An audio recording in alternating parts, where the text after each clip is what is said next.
a train of thought. Okay, my stuff is now streaming. So, Cool. Okay, so look, those are tiny pieces. I want you to imagine coagulated blood, or blood that is in the process of being coagulated. That would be the only rational explanation for why pieces of the microphone would have made it from under the tent being tackled. Right. Remember, we got his shirt coming up where we can see his belly Yep. as he's being within. That's the last 20 seconds that we ever see of Charlie is as he's being taken by the team. Yep. What we are seeing from the photos that Candace leaked does not make sense from an aspect of how would those pieces, assuming it was the microphone that exploded, right, it would have only made it to the SUV had it been somehow blood have been kind of like a sticky agent. Yeah, correct. Yeah. The pieces that we see in that SUV look deliberately planted. Oh, interesting. Interesting. Everything in the SUV, the sack. It is a staged scene because it's after they had already got there. They removed the floor mats from the front. One is flipped over. Like they tampered with it. They wiped down the blood off the seats. Like you would have seen, it would have been thicker on the seats. They clearly wiped it down. They changed that car before those pictures were taken. So what we're seeing is not how it was when they pulled Charlie out. That was why I was contacted. I was contacted by someone that looked inside. Oh no way. That was their the SUV that brought him in looked nothing like the pictures that Candace put out. Nuts. Plain and simple. Do you think it's a car? The reason that I was contacted was because I apparently am the only nutcase that is crazy enough to go against Candace. No. Yeah, I mean, yes and no. I mean, I don't think you're crazy. I think you're just not afraid to speak what you think is the honest truth. And if that points to someone who happens to have one of the biggest podcasts and whatever, I agreed with you a long time ago that no one should be above criticism in this whole thing, right? Not because she's his friend, not because she's leading the investigation, not Barron. Barron shouldn't be untouchable. Ian Carroll, no one should be untouchable, right? Like if at any point something comes out that seems to contradict the facts of the day, all of us deserve the truth, and we should be able to ask the question regardless of who presented the information. And so if she's the one that presented it and it turns out that it's not what it appears to be, then it just happens to be that we're questioning her because she's the one that released it. We would have questioned anyone who's the one that released it, though. You know what I mean? Absolutely. 100%. All right. I'm bringing these up on stage here. Do you think it's a different SUV completely? Yeah. And let me explain to you why. Because, okay, here, there's my photo album. Share. I want to apologize to your audience. I literally just drove into town. I know. No, I told him too. No, I prefaced it. I was like, he drove a long way. He's getting set up, and you're good. Okay, you can add that there. There it is. And then what we're gonna do is. It honestly, at this point, that doesn't surprise me that they haven't given us anything. You know, like what happened? Who supposedly gave Candace those photos? Did it stop sharing? It did. You took it out. I added it to the screen, but then it. Oh, hang on, just a second. You're good. There's the album. Okay, so we have that one. Oh, I didn't have all the photos in there. Let me stack all the photos in there first. Yeah, that's fine. We got this one, and these are direct screenshots from her 111 image one. Okay. I think this might be one of yours. Critter KC said, "Go Max, Blake." Thank you. Yes, we. We still are, and we're not going to stop. I know I can speak for Matt in that sentiment as well. Like that, the stakes are too high. Yep. Okay, so we've got their live streams. And nothing I think is out of the realm of possibility when it comes to TPUSA, the security team, the lengths they would go to confuse us all. Like, who giving us whoever it is that supposedly gave Candace those photos. Why? Like, if what that was the local police, those are crime scene photos, or that was my other question is like, are those internal TPUSA photos? That'd be the only other people that would be taking photos of the car. Like, who else would be taking photos of the car? Right. My main here's the main questions for me. Okay. These, first off, where did they come from? Yeah. Was this someone like Terrell? Was this someone like Frank? Right. Or was this someone from the state or federal authorities? Yeah. I can't imagine that being the state or federal authorities, just given if they were to be the ones that leaked it to Candace, and given how everything has been under the most just lock and key. I mean, there's been nothing being released out. Yeah. Oh, right. I mean, so that would raise way more questions on Candace than what have already been. Yeah. So it has to be TPUSA. Yeah. This is what really, really bothers me. Yeah. Why? Yeah. Yeah. These are questions that no one is asking. If you just step back, right, and you just objectively put on your critical thinking hat, ask yourself, what good would this do to leak this to Candace? Yeah. Other than controlled opposition, psyop type stuff, where we want this stuff out because we want people looking here. We want people talking about this, when in fact, it's something else altogether. Yeah. So let's just break it down. Number one, we don't know when these were sent. She talks about it for the first time right here on this show. This is her episode 281. It's December the 17th. And she says they have 6 photographs that were shared. 6. I really want to play. I want to play this because this bothers me so much, the way that she discusses it. Let me put it in there because how many did she share with all of us? 3?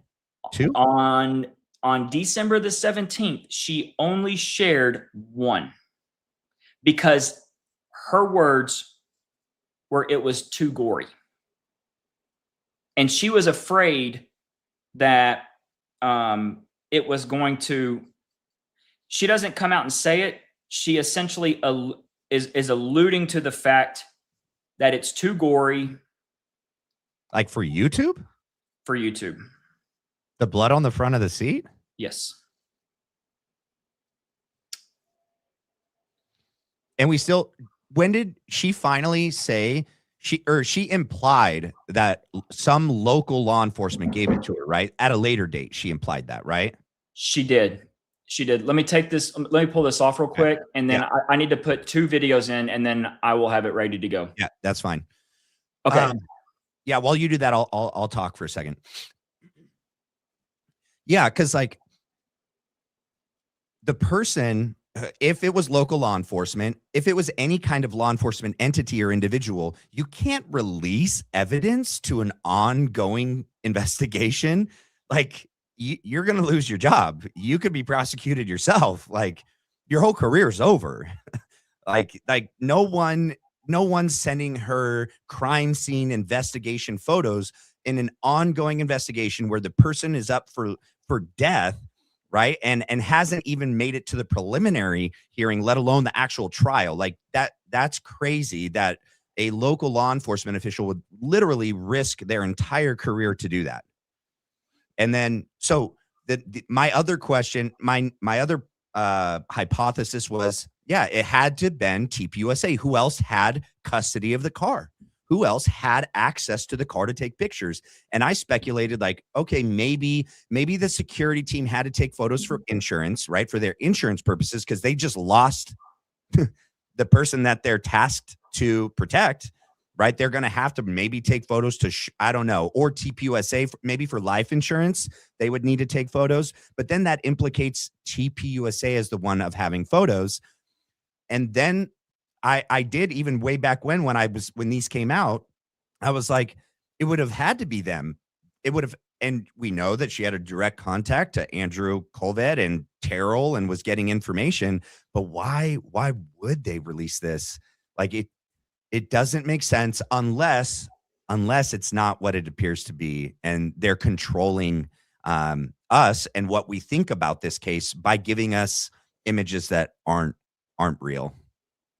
100%. I don't know any other reason why, because like if these were real photos from inside the real SUV, no freaking way. They're all on an NDA. Terrell Farnsworth, like they for sure signed. They can't release information, especially like with this. There's no way they could release anything without possibly getting sued by TPUSA and Erica Kirk. Yeah. And then they're going to help. I turn into the whipping boy, Matt, whenever I start asking these questions. I mean, there's so much going on right before our faces that when I start to talk about it, I really begin to sound crazy, and I'm not crazy, but there is an army of people, of accounts that literally are simping. Yeah, they are. For Candace. Yeah, there is. Bro, they're like these accounts that are telling me to take a chill. Like I'm, I've lost my mind, that Candace has got it. Like, I mean, literally, I did a test tweet the other day, last night, as I'm driving to my son's swim meet, where I'm like, I made a Candace post about there being bots, and I just wanted to see who would respond to it. And I was like, this is great. Y'all are, I mean, this is they're outing themselves. Yeah, 100%. Absolutely. And it is insane to see. I don't get it. This is like something weaponized where she is in a very powerful, high regard. Yeah. And it's actually pretty scary. Yeah. And there is no questioning her, Matt. You Correct. cannot, and if you do, guess what? You better get ready to be doxxed, threatened. Yeah. I mean, and that's happened. And that's why I know, like, I was there the other night on the X Space. Like, people, I think, misunderstand what it is you've gone through. Like, holy smokes, dude. Like, we were talking about it. I've been through I know. And so, like, I get why you're so heated about this whole thing. Cause it's not like people are just like casually questioning you, like they're not casually attacking you. It's like full on assault from like all different angles. I loved when you were like, shut the Muppet. Dude, I mean, to have a dude that has a Aussie or English accent come on and start freestyling the biggest lies about me on this case, dude, you want to talk? I mean, number one, you're not even an American citizen. Your handle is Muppet Masher. My wife thought it was a joke when you said it. I was like, no, that's his handle. No, that's literally, there are these anonymous accounts that most of them are not United States citizens. Correct. And for some reason, they have taken the most keen interest in Charlie Kirk, which is our country. It's interesting. Like, I get a lot of people being interested in this, but that some of the most like frontline people aren't even American citizens. Bro, I'm telling you, it is interesting. I have stuff recorded from these people over the last 7 months and 1 day of dealing with this, and it is the Canadians. there are some batshit crazy Canadians There out is. there that are super interested Yes. in this investigation. I won't get into their religion, but it is very, very odd. It is off. Yeah. It does not make a haven't lot of changed my mind. sense. No. And I mean it. If there's anybody out there that's like a documentary filmmaker, I mean, I would have some insane content Yeah. to share this journey that I've been through, because psyops are real. Yeah. Disinformation rings are real. 100%. Controlled opposition is real.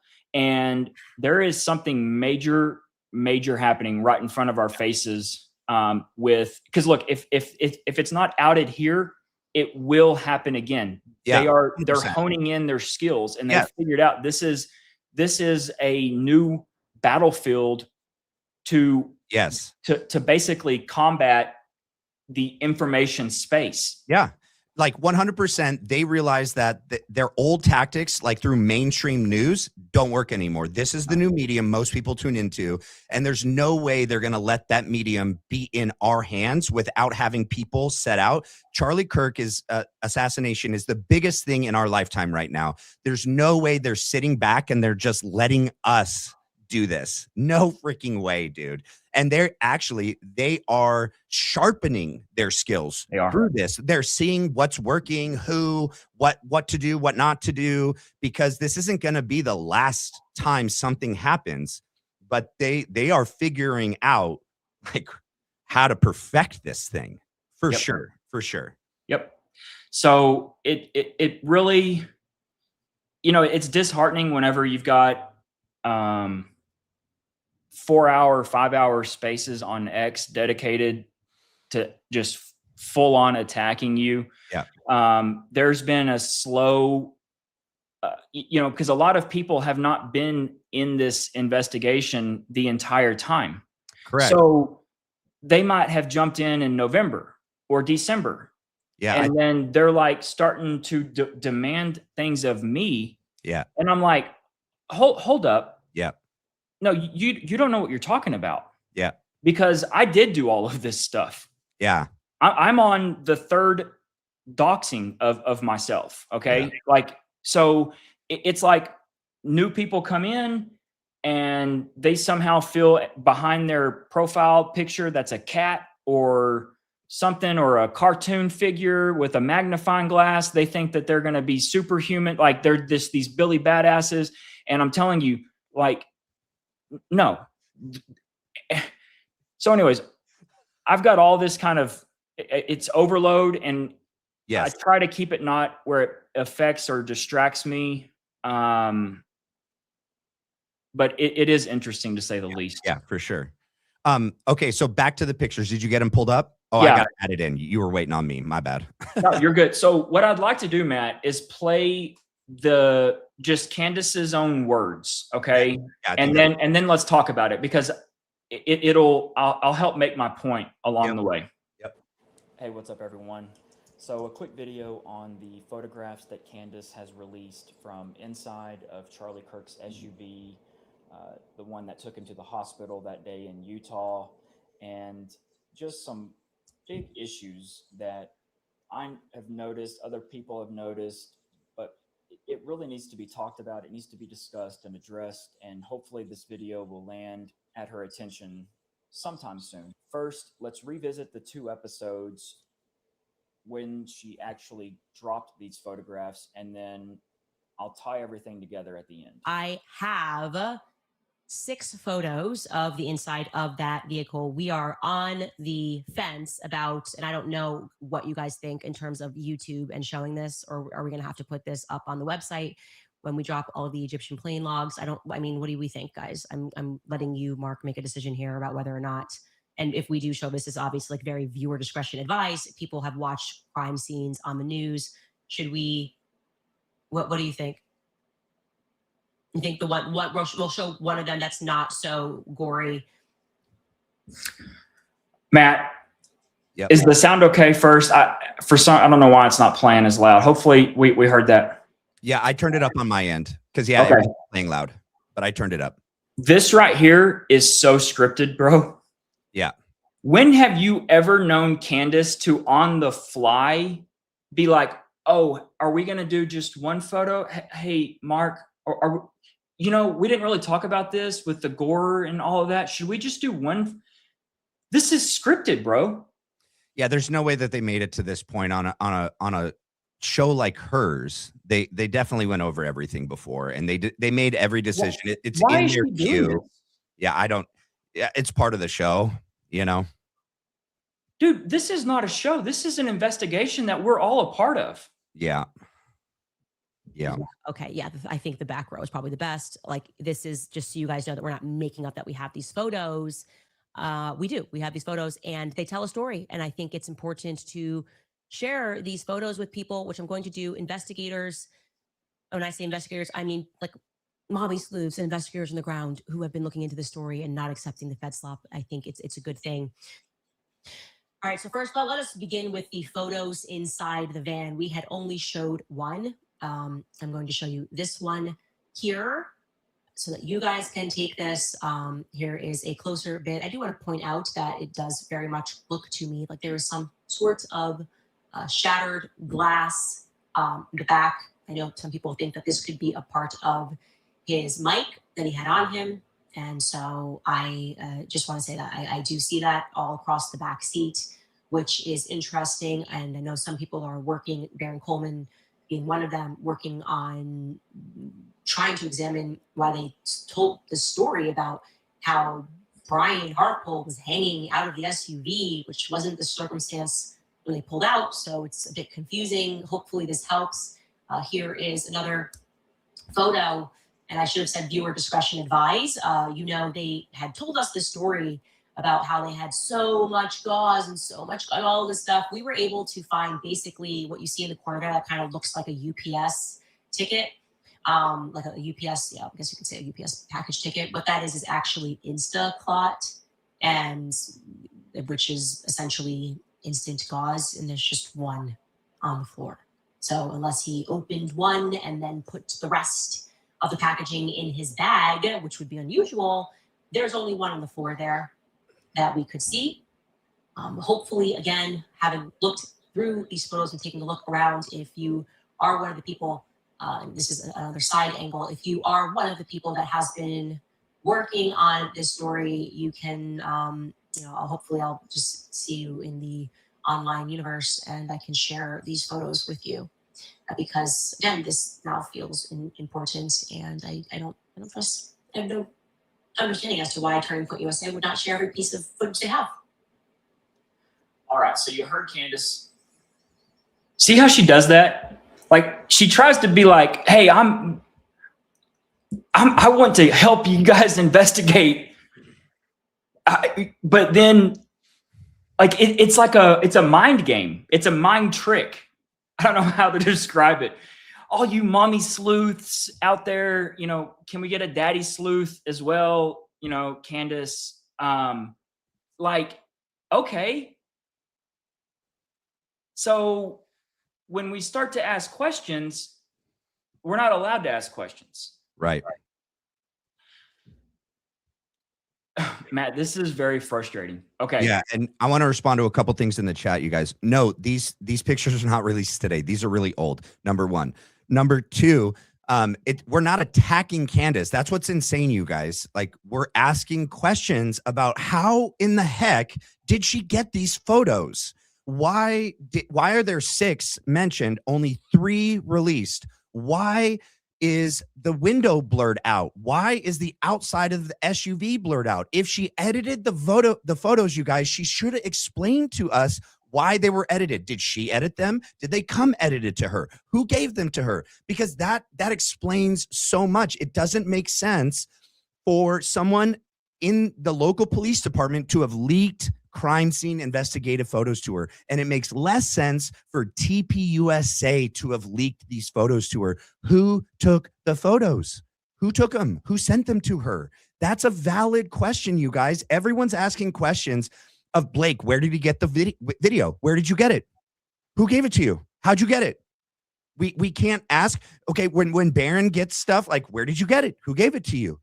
Is it the original? Did you do an analysis on it? That's part of what everyone's asking every creator out there, whether that be people on X or people on YouTube. If you bring something to us for the first time, right, and you say this is like an exclusive piece of intelligence, people then ask that person, where did you get this? How did you get this? Did you change it? Can you show us? Drop it in a place so we can download it and so we can test it ourselves, so we can verify that it's original. John Bray's done the same thing. He's asked for people to give original video and audio so that he can test it. All we're asking is relevant questions that we've asked other people that aren't as big. And we're just saying, where did they come from? How did you get them? Why are they edited? Those are valid questions. Okay, guys? If we are to a point where an investigator, I'm not even going to say her name, I'll just say an investigator with millions and millions and millions of followers can do no wrong and have zero accountability and play the other side of the ball where it is a controlled opposition front, but yet all of this army of people are basically just making excuses for her or him. We're at a very, very, very dangerous place. Yeah, I agree with that. Because here is someone that's just a normie out in the panhandle of Texas that's picking up on some very, very concerning things. And the person that's supposed to be on my team is actually not on my team. And all of her followers are now looking at me as someone that's not on their team. Yeah. This is almost more scary than what we're dealing with Charlie. Like I've always said, I would rather know the face of my enemy than to have a friend that's actually my enemy as well. Yeah, And that's exactly what this is. yeah. And like, you guys, Blake's not the only one. I'm not the only one. We're not the only ones that have started to raise questions about these photos, guys. Many other content creators have raised questions about these photos, about these anomalies that we see in them, okay, about why it appears the window's blurred out. Will you jump on here, Matt? Will you do the point blank, you guys? She said she was given 6 photos, and then in the very next breath, she talked about how she wanted to get these out to everyone, but then talked about the gore being unsuitable. Number one, that's a lie. I don't know. Yeah. I don't know how to sugarcoat. There is nothing in any of the 3 photos that she has released that's anything concerning. Right, because like if AI looked at this, it's not going to differentiate between like red wine being spilt on the seat and blood. It's a stain. Yes, it is what we think is blood, but I mean, it's just stains on an SUV. Like, this isn't gory. YouTube would never take these down. This wouldn't be censored in any way. And I know that's why she was comfortable putting them out there, because there's nothing particularly gory. It's just remnants of what appears to be blood. But see, she did not elaborate on anything related to the photos, and that was on purpose, because she wanted the trickle down agents to take it and run with it. She's not going to talk about it was cleaned up. Like, did you hear her say anything about whether this was cleaned up or not? No, Matt, it's up to your imagination. Go make it what you want it to be. Do you see how that works? Right, because here, you guys, if she was given these photos, are you saying that she didn't have questions of the person that gave them to her? Like, she's going to look at the photos, whoever supposedly gave them to her, she's going to look at each one and she's going to ask questions about each photo. Why does it look like the seats are pulled forward? Why are the armrests down? Why does it look like the floor mats are missing? Why is that floor mat in the middle missing? Did they do this before the FBI got it, or is this after the FBI got it? Why does it look like the blood's wiped up? Why does it look like this has been tampered with? She didn't tell us that any of those questions were asked and what the answers were to any of them. I know how she talks because she asked me those exact questions. And when I was giving her stuff back in September, early October, so I know, I mean, she doesn't just like go into selective amnesia or Right. just accept it. forgetfulness. Right. No, like this was deliberate. This was deliberately left so open-ended. And guess what? Do you get to ask any questions? No. No. No. No. So she puts this out, the first one, December the 17th. She says 6. She says she's willing to share it with all the mommy and daddy sleuths. Right. Okay. But because it's too gory, she only releases one. She's talking to Mark. Mark, hey, can we do? Okay, yeah, we can do the back row. Yeah, I agree. The back row is good. Okay, we'll just do the back row because it's so gory. So that's image 1. And then all of a sudden, Christmas happens, New Year's happens. On January the 6th, she puts out a still image of behind Charlie, right? That's from the Terrell Farnsworth FaceTime. Yes. That's January 6th. Then I start a barrage of text messages because she says, I have the video. And I'm like, well, why don't we all have the video that you have? Finally, after about, I don't know, 5 or 6 text messages, or not text messages, tweets that went, million views on March the 6th, on this episode right here, episode 311. Was it March 6th or March? It was in March.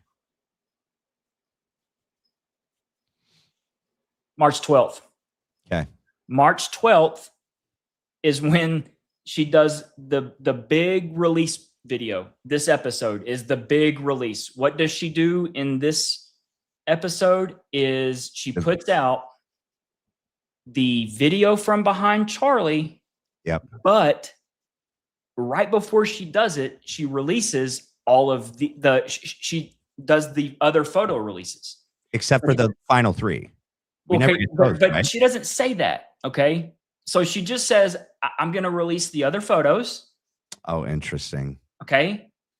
And she goes, here's one. This is the same one from, like, she doesn't really hint at it, but this is the same photo that she's already put out. From December, yeah. So that doesn't count. No. But she doesn't really call that to the attention to make it obvious. And then she goes, here. Okay. These are just screenshots from that episode. Yep. Well, this is the same photo. You can crop it in all you want, but you don't get to call it another photo. This is the same photo. You just cropped in. Yeah. So this doesn't count. Yeah, it's the same. There's nothing new here. You just zoomed in. Yeah. But it gave the appearance that, oh, I'm putting out another photo. Right. Haha. Good. Yeah. No. Look, I missed it because Matt, where were your eyes trained in on back on the 12th of March? You heard her say, I'm going to release the video because she teased it. Yeah. And then everyone's like, okay, come on, get to the video, get to the video. Yeah. I mean, just this cruised right over people. It did. You know, it did actually. I'm guilty. Yeah. It did. I mean, I was like, just show me the video. So then she goes, here's image 2. So here's a new one. Okay. Yep. Then she goes here. Okay. This is the same image, just cropped in. You don't get to call this a new photograph. Yeah. And then she goes here. And then what are we all doing? Okay, come on, Candace, get to the video. Yeah. So then she goes to the next segment, and then it's what everyone's talking about, the video from behind Charlie. Yeah. Okay, this is freaking bizarre. Look, this was a significant effort, Matt, to knock out the SUV. Why? Why are the running boards? Why are the tires? Why are the rims? Why is the frame? Why is it knocked out? I mean, It my brain took goes, a lot more work to knock out this stuff here. yeah, than just to put the photo up. Release it. Yeah. Because it would give more identifying markers as to what Hell yeah. we'd be able to tell. I know what kind of rims were on that GMC. Yeah. I know if there were running boards. I know what brand of running boards because I see it when Mikey's getting out. I see it when they're walking up. In the beginning, I know things about that SUV that if this is not on the up and up, they're busted. And they probably know that. Mm. I know exactly what kind of rims, tires, the tread. If this is not on the up and up, you would want to block this out. Yeah. It says Denali, so it's the same. It was a Denali. It says Denali there, so it's the same. They found a Denali. Yeah, Denali. There's so many different Denalis, man. The trim pieces, the different packages. There are, and I know exactly what kind of trim piece was on that one. So here, and then okay, so Matt, she goes from right here in the episode goes to the video. Yes. Okay. Yeah, well, yeah. Let's take a trip down memory lane. We heard her on the 17th of December say she's got 6 photos and she's all for sharing them. Okay. We just have 3. Yeah. Yeah. Yeah. Here they are. 1, 1, 1. Here they are. 2, 2. And then here they are 3. Where's 4, 5, and 6? Interesting. And why is that blurred? Like, why? That's like, I can only think of, I mean, either the windows broken or you can tell that they're not tinted, and the tinted windows on the actual SUV were tinted, right? That Charlie was in. yeah. And these might not be tinted, or if there's all inside, GMC or all GM vehicles coming from the factory are gonna. I don't know if any. Oh yeah, the back ones will be tinted. Period. Yeah. Yeah, like they're gonna be factory tinted. Yeah, that's true. Does that wood, is it supposed to fade into black like that, or is that an anomaly? So that is weird, and that's why I don't want to speculate too much on this without. It's a major concern with me. Yeah. And I want this needs to be addressed by Candace. Bottom line. Just at least explain it, man. I mean, I am, and look, if she's like, I know her people, they watch me, she watches me. Like, this is not an attack. It's weird that like I just was completely, I don't know, ignored, blacklisted, whatever she did. I mean, blacklisted, yeah. Someone that was literally just digging up all kinds of stuff for her. And when I started just asking questions about, hey, when are you going to do the video? Like, or like she could have easily given me, if there was an honest and legit reason, she would have told it to me. I mean, like I called her a handful of times. I mean, it's not just a one thing and done. I mean, I even texted her out of the blue on when she broke the story about the white SUV and asked her a little more specific, with the guy that supposedly flashed the badge, the FBI badge, and got away. That never was revisited. I texted her and she actually texted me back, and because I wanted to know a little bit more details on it. Was that real? Did that really happen? I have no clue. Oh, okay. I know from what I can see in the video that there is a white SUV that appears to be accompanying the runner on the roof. I call him Eagle Boy because of his shirt. Because it's not Tyler Robinson, it's Eagle Boy. It's Eagle Boy. Yeah. He's hanging out, and then the guy jumps down, and you see him speed, and then he turns left as the As Eagle Boy He was a crossed the chaperone. street. Yeah, for sure. And look, you would have a chaperone. Yeah, you would. You would have someone there with authority. Mhm. Imagine if some UVU police came random up yeah, or an off-duty. Imagine an off-duty, unsuspecting cop that's not in on this right. is pulling up at the Mhm. awful time that this kid's running, like jumping, like he sees him jump off the building. Yep. And then all of a sudden you've got an off-duty, like tackling this kid Yeah. who's the patsy and decoy. You've got to have a chaperone there Yeah, you do. with a That badge to yeah, be that- like, hey, FBI, get Yep. this, you know, like type of assertion so that you can protect against that unforeseen. Yeah, it's low risk, very unlikely, but it's not zero when it comes to probability. There was a possibility that someone could have, or just even a bystander, like Yeah. someone like yourself, dude. Like if you see somebody doing something, dude, you're gonna go freaking, roundhouse kick the shit out of them. If Or they're any doing something faculty wrong. member, right? Someone on campus, like a faculty member, a parent, like it could have been anyone, because no one just jumps off a roof. That would have been weird to anybody. And it could have ruined the whole thing, because that whole exchange could have been caught on that CCTV camera, and they wouldn't have been able to use that for what they used it for, which was supposedly to identify freaking Tyler Robinson. Yeah, it's laughable. Yeah. So anyways, like that SUV never went anywhere. I know for a fact I'm 99% sure that it's part of the operation, that the person was a chaperone, and it just speaks to this very deep involvement of other people, other agencies, entities, that it was a multi-entity involvement. For sure. Okay. Sure. Yeah. But no, it never went anywhere. To answer that was long-winded. Yeah.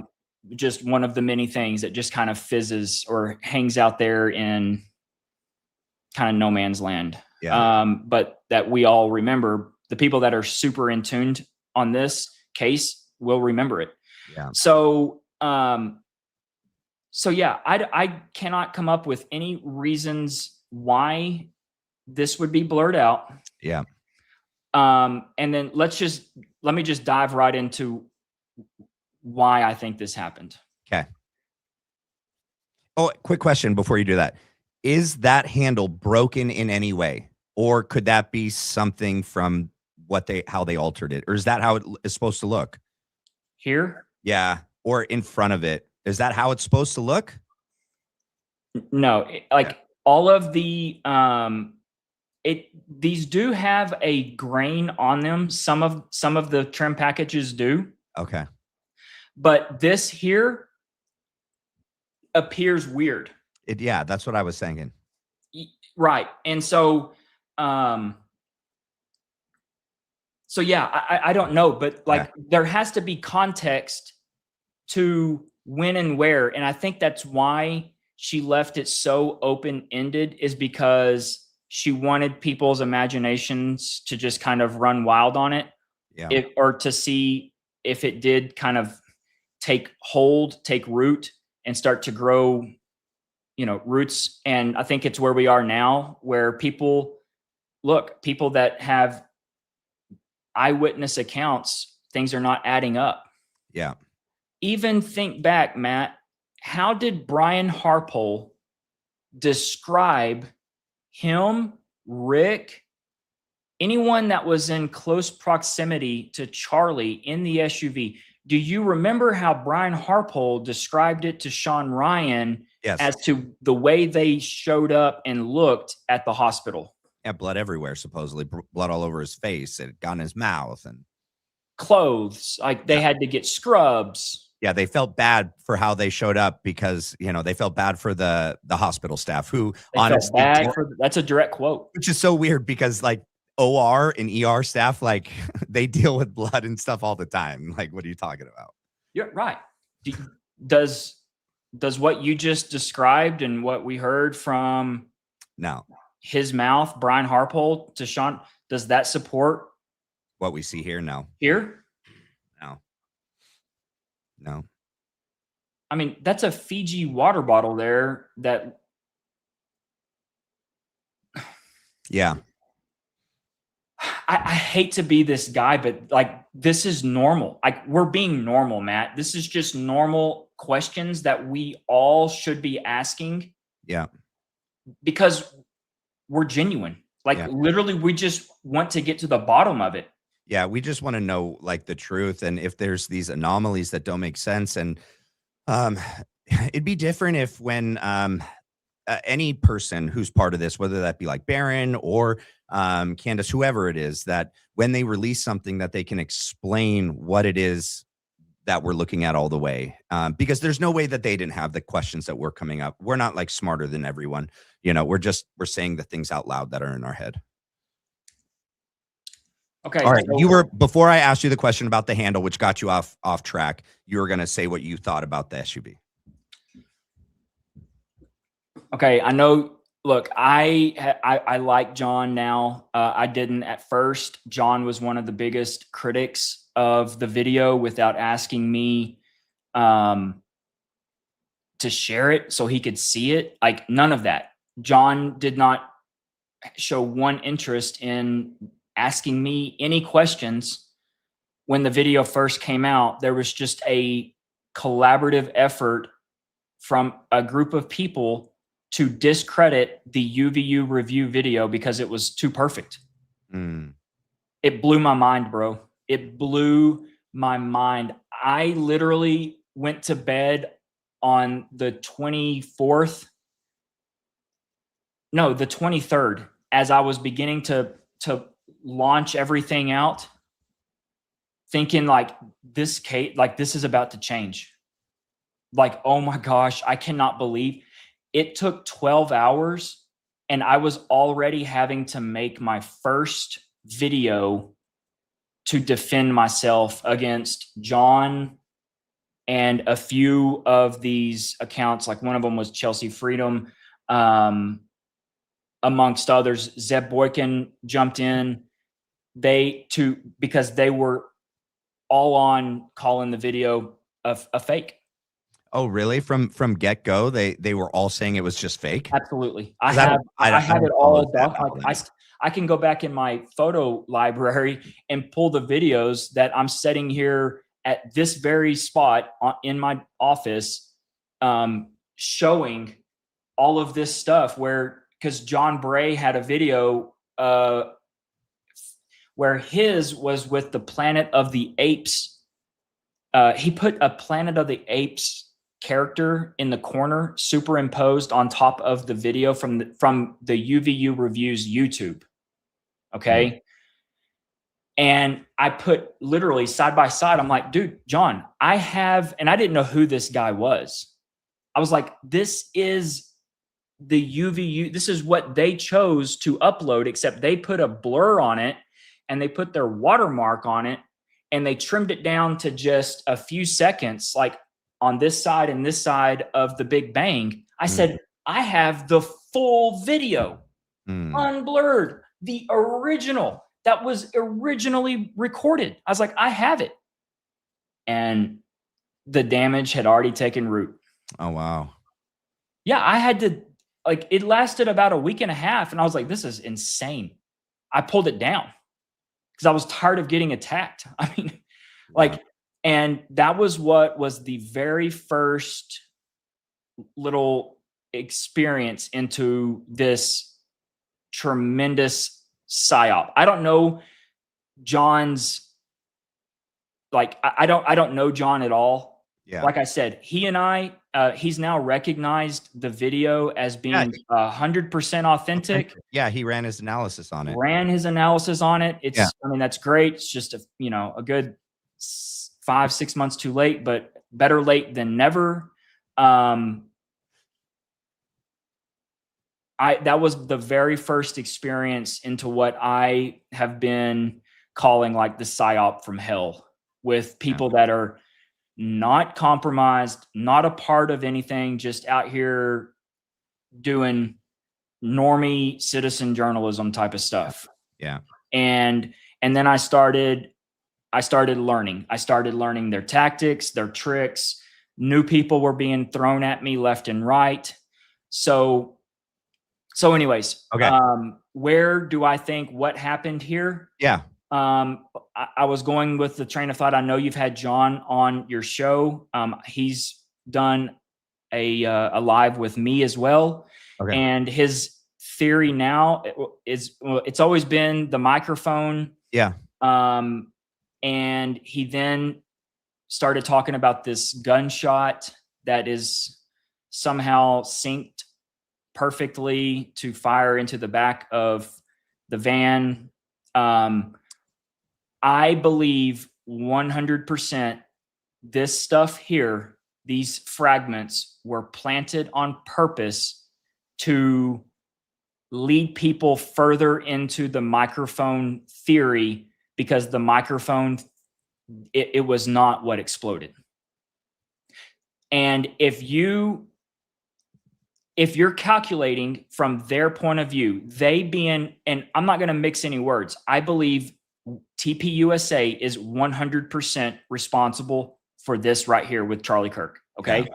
So anytime I say they or who's responsible, anytime I'm implying that, just know I'm implying Turning Point USA.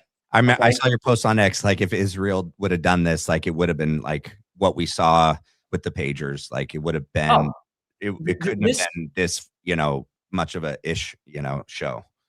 Matt, if you are trying to run something so high stakes that literally was going to be the assassination of the century, that literally was going to start changing the climate of the political sphere, we're talking about something major. Yeah, it's historic. And if you're Israel, are you going to have Terrell Farnsworth, Philip Goldsberry, Brian Harpole, Mikey McCoy? Are they going to be your team? No. They're remember how you used to go at recess and everyone picked teams and they were like, hey, Matt's a team captain, Blake's a team captain. All right.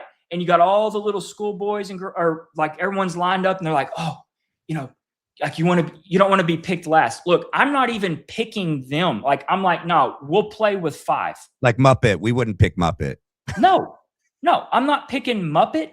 I'm not picking Terrell. I'm not picking Phil, because look, they're amateurs. Yeah. And even Hunter Kozak too. When you pick Philip making an amateur mistake by looking over to Dan and doing this on camera. Mm-hmm. He's not thinking about it at the time. Yeah. His heart rate is in like zone 3 or 4. I mean, like the dude is the equivalent of, I don't know, between aerobic and anaerobic. Yeah. And he's not doing a damn thing, but he is literally that level of freak heart out. rate. Yeah. Yeah. So he's not thinking about all this stuff. There's no calculation. That's amateur hour. Yeah. Israeli, Mossad, special forces that are like stone cold ice running through their veins type of stuff. They don't do this. Yeah.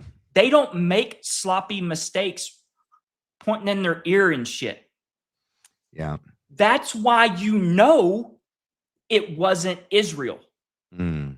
There might have been a lingering thing, but look, if you're Turning Point USA and you've got people that understand psyops on your board, I'm talking about the dude with the wild eyebrows and they understand stuff. Look. Oh yeah. Turning Point USA took a play out of the false flag playbook and they saw a perfect opportunity to point to Israel because of all of the rhetoric that had been going down. And then boom, they do it themselves. And then guess what? You then have people come in with this disinformation campaign, this opposition type thing. And you push this Israeli narrative like, oh, it was Israel. Israel did it. Israel did it. When it kind of looks like, yeah, I mean, there's a motive possibly. I mean, that like we did go to war, and Charlie was not for it. Charlie was not for it. Yeah. And it's kind of like the perfect setup, the perfect storm. it's a false flag. They're using Israel to be the scapegoat. And I think it's completely evident in the fact that we have people talking about, oh, there were like 12 Israeli phones there. 12 Israeli phones. How crazy is that? We've got how many foreign cell phones? All of that is propaganda. Look, it's right there in front of our faces. It's Turning Point USA. Yeah. It's Mikey McCoy, Blake Neff, Terrell, Philip, Dan, Frank, Brian, Frank. Like, no. I mean, if there were Israeli cell phones, then all of those phones and they all had extra phones. Okay, because we know Mikey had 2 phones. So did Charlie. Yeah, they had they had work, they had multiple phones. Yeah. Right. So I know Blake Neff has slipped up a couple of times talking about he called his mom on another phone. Like, if that is the case, then they just went and bought phones from Tel Aviv and had them shipped over and activated SIM cards. And okay, yeah, we've got 12 Israeli phones. Like, yeah. Okay, well, that's great. But guess what? Turning Point still did it. Yeah. You guys. And there's a possibility that there's people there because UVU is deeply tied with Israel, that there's just normal people there that had normal phones that maybe have been based, like, how do you know that just because there were any phones that maybe, were purchased or set in Israel that had anything you'd have to do some sort of statistical analysis, like on a normal day, how many Israeli phones were there? Hey, I have an idea. You guys, why don't you put up your stuff where you're getting this from? I'm so tired of being told about this and that. Like, literally, we had an astronaut the other day passing by the moon, and she's describing it. Yeah. I don't want to be described to. This is not NPR Story Hour. I don't give a shit about how you are describing the moon. We just saw y'all eating and doing stuff just a few hours ago inside the capsule. Point that little camera out the damn window and shut up. That's all I need you to do, woman. I don't mean to be disrespectful, but I don't need you to sit here describing what you're seeing. No, I agree. Like, I was just looking at the photos that they supposedly took, and I'll just say, not convinced at all. Dude, I'm so this is what is insane. Is like, the gig is up. NASA's the biggest propagandist false in history. Like, NASA has been proven time and time. Have you seen the whole Challenger crew still alive, walking around? There's only one person they never found, but every other person from that Challenger explosion actually is still alive and has their real names and looks identical. Like, not even like, oh, they kind of look the same. Like, no, exactly the same. It's insane. It is literally, it is insane. So I don't believe NASA. I don't either. So we can get back into like the Israel, because I absolutely, I'm like this, everyone that is, because look, that's where the focus went by this controlled opposition front immediately. And what's very strange, Matt, is all of the people that are the controlled opposition, Truth for Charlie people, all have very strange ties to America military, industrial military complex type of thing. So if this does have the DOD or Department of War fingerprints on it, say maybe Army, Special Forces, there was some sort of joint special force mission done on it, and you are screwed because you were talked into letting these just amateurs pull this off and they screwed it up and now everyone's going to get caught. Yeah, you have to bring all hands on deck, and you have to, like, you're calling up BB and you're like, hey BB, we need y'all to just kind of play along with this because we fucked up. You know that scene in The Hangover, and when Bradley Cooper's like, he's calling the friend's fiance, he's like, hey, we fucked up. It's the same thing. It's Bradley Cooper, but except it's someone calling BB and they're like, hey, we fucked up. Yeah. I can just see it in my mind. That's how it would play out. I had and look, everyone understands, and Israel understands this too. They are so powerful and rooted in American politics that they can withstand this heat. Yeah. Because they also know they didn't do anything here. So you're not going to find anything, but we'll let these crazies talk about it. We'll let Candace Owens talk about these 12 Israeli cell phones that were found. And at the end of the day, there might be, I don't know, 6, 7 a year go by, 6, 7 months a year go by, and it goes nowhere, but at least it deflected enough to be like, hey, look over there, and not just like right here. That's totally what we're seeing happen in front of our faces right now. Well, and that's totally a tactic. If you follow like the UFO, like UFOs or UAPs, I've been way into that for a very long time. Part of a good disinformation is like a little bit of truth, a lot of disinformation. You just flood the zone with just so much stuff that some of it might lead you and look real, and then you get down to the end and you're like, it's total nonsense. But just to create so much confusion and casting dispersions just every which way, that's totally part of a tactic of psyops too. So it is. I mean, just look at some of the spaces that have been the most outspoken or critical of me. Yeah. You've got like, hey, look at the umbrella. Hey, look at that person. Hey, look at the plant. Hey, look at the drone. Hey, look at the bug here. That's a drone, a micro UAV. Hey, look at this. Hey, look at that person. Hey, look at this. Like, do you see? And by the time it happens right in front of you. Yeah. And you're like, oh my God. Like, no, I just want to look at Brian Harpole squeeze the trigger. Like, that's who's doing it. No. Look at the red umbrella. It's the red umbrella girl. Like, she's doing something. It's the red umbrella girl. And like by the time, and you're like, your mind is all over the place. Or at least if you aren't laced up on what they do. Now I just tell them like, no, you're crazy and you're a Fed or you're a PSYOP type of person. And no, like it's easier. Like you just kind of be like, you just dismiss them and kick them away. Yeah. Because that's all they're doing. They're there just to create fog in the brain and confuse you. Yeah. Can I ask you a question? Because I think I want to circle back to the car. What do you think about the car? Like, just tell me what your thoughts are on the car. Point blank, the microphone is still intact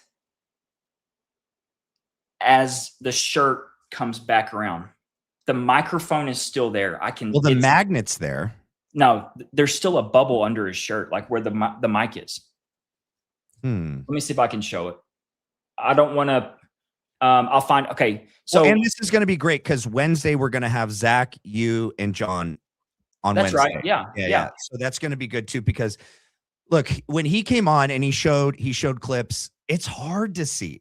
I mean, he shows what you can see the bulge before. And I can share some of the things I have with you, later. My community has seen it. You can see it there before the explosion. I do see the magnet twist. I can't tell that it's there or not there after. I just can't. He said he measured and can tell. I can't. And he said that he could see what he believes is the internal like circuitry, like the circuit board is what actually was lifting up the shirt. And he says he can see it on the inside of Charlie's shirt. I don't know if I actually saw it.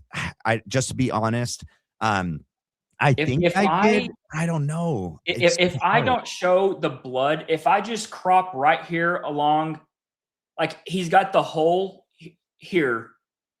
If I were to crop the photo, we're good, right? To share it. Yeah. And I can even too, as you do that, you still have full control. So you can pull up whatever you need to pull up. Okay. And I can pull up. I just cropped it.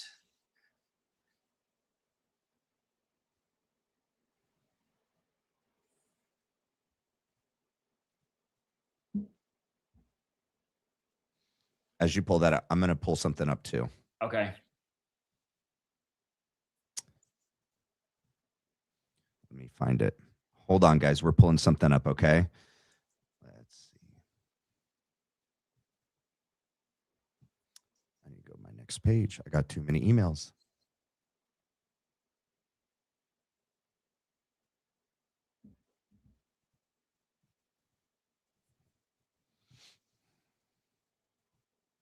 Okay.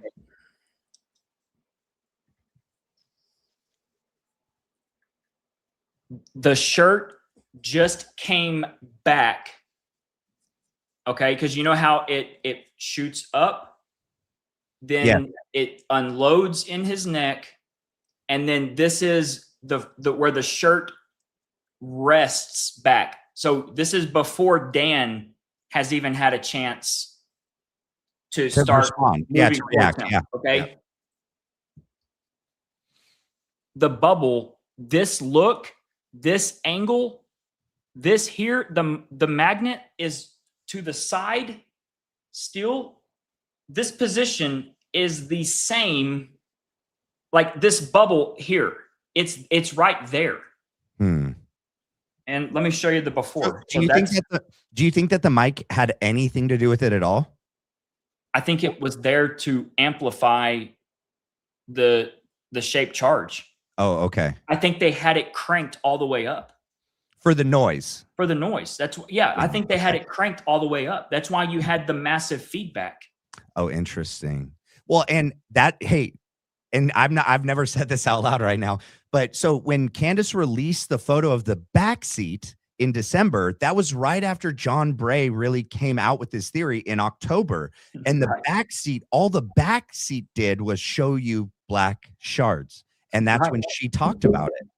And what did everyone start doing? They started talking about the microphone. Well, if it's, look, and you might be thinking to yourself, why would they say it? Like, why would they even put that out there? Look, they know they're out over their skis with something happening under his shirt. The best that you can do is just have it tied up so in confusion with people. And you're better off just putting people on the wrong thing. Right. Instead of the right thing. Because it's going to go nowhere. It's going to go nowhere. Yeah. Do you think then, okay, with the necklace, do you think we still saw an accident that day? It wasn't supposed to hit his neck. Do you think it was supposed to go through center mass because it was hanging down in the center of his sternum? Oh, absolutely. I think they tested this out. They probably had 2 or 3 necklaces. Okay, this is not something that you just try and do. First time on. No. First time. Maybe we'll get lucky. No. I mean, they had multiple necklaces, and I can guarantee you that the test runs did not behave the way that this did. Yeah. Do you think the Accurate Energetic Systems plant had anything to do with the necklace? I do. And okay. Yep. Hang on just a second. I'm going to pull up the photo of, here we go. So that was the frame right after. Here is the frame right before. You see the bubble? See how the magnet is to the side? Yeah. It's like, do I have mine here? Okay. No, it does look the same from the photo that you showed and the photo here with how the shirt folds like that. Because it's like this. Because this is not it. But you've got the magnet. Okay. Right. It is going to be on his right side. Yeah, no, it's all good. Yeah. It's to the side. But you also think that Philip had a different mic than the one John Bray said he has, right? You think it's a totally different mic. So I'll go here. Just look at the differences or the similarities. Okay. So here, it's the same look. It's still here. Here, and it's not a square. It's like two it's a times. rectangle. Yeah. It's about like this right here, honestly. Yeah. It's 2 of these. Yes. Yeah. That's what it is. Like you can see it's not, that's what, and I've always told John that. I'm like, dude, I understand you're doing a lot of 3D printing and stuff with the Road 2 that is a perfect cube. But I'm like, Philip does not have a perfect cube in his hand. Philip has something that's like a brick. And it's like, it's literally like 2 DJIs together. Interesting. Well, and we can ask him this too when he comes in. And that's the other thing, like, how did he determine what it was and what it wasn't? Just based on what it used to be? Is he just saying based on what Charlie used to use is why John I really don't know. I don't know if he's ever addressed that, Matt. I didn't ask him. Like what was the... Well, here, let me show you. Let me show you something. So anyways, while you're pulling that up, Matt. Yeah. The black fragments. Yes, in the back of the car. Sound a little wild. And look, I'm going to ask this to John is like, I mean, to me, that is completely staged to further this theory that they know did not happen to get people to try and really go all in on it. Yeah. And it never catch hold because it did not happen. And it's a risky gamble. But look, Matt, they have nothing else at this point because there's so many, they don't know what they don't know in terms of what video is still out there. Are you following me? Yeah. Yeah. Because there's people with phones that were there that got video that haven't started getting weirded out and scared when like Jason Goodman starts popping up, making threatening phone calls, trying to get video and then threaten the daylights out of people. Like this happened. Oh, really? Oh, absolutely. Yes. And they're college students. They're college students. They'd be terrified. Dude, he was implementing a catch and kill on all original video. He was trying to get people to send him the original file.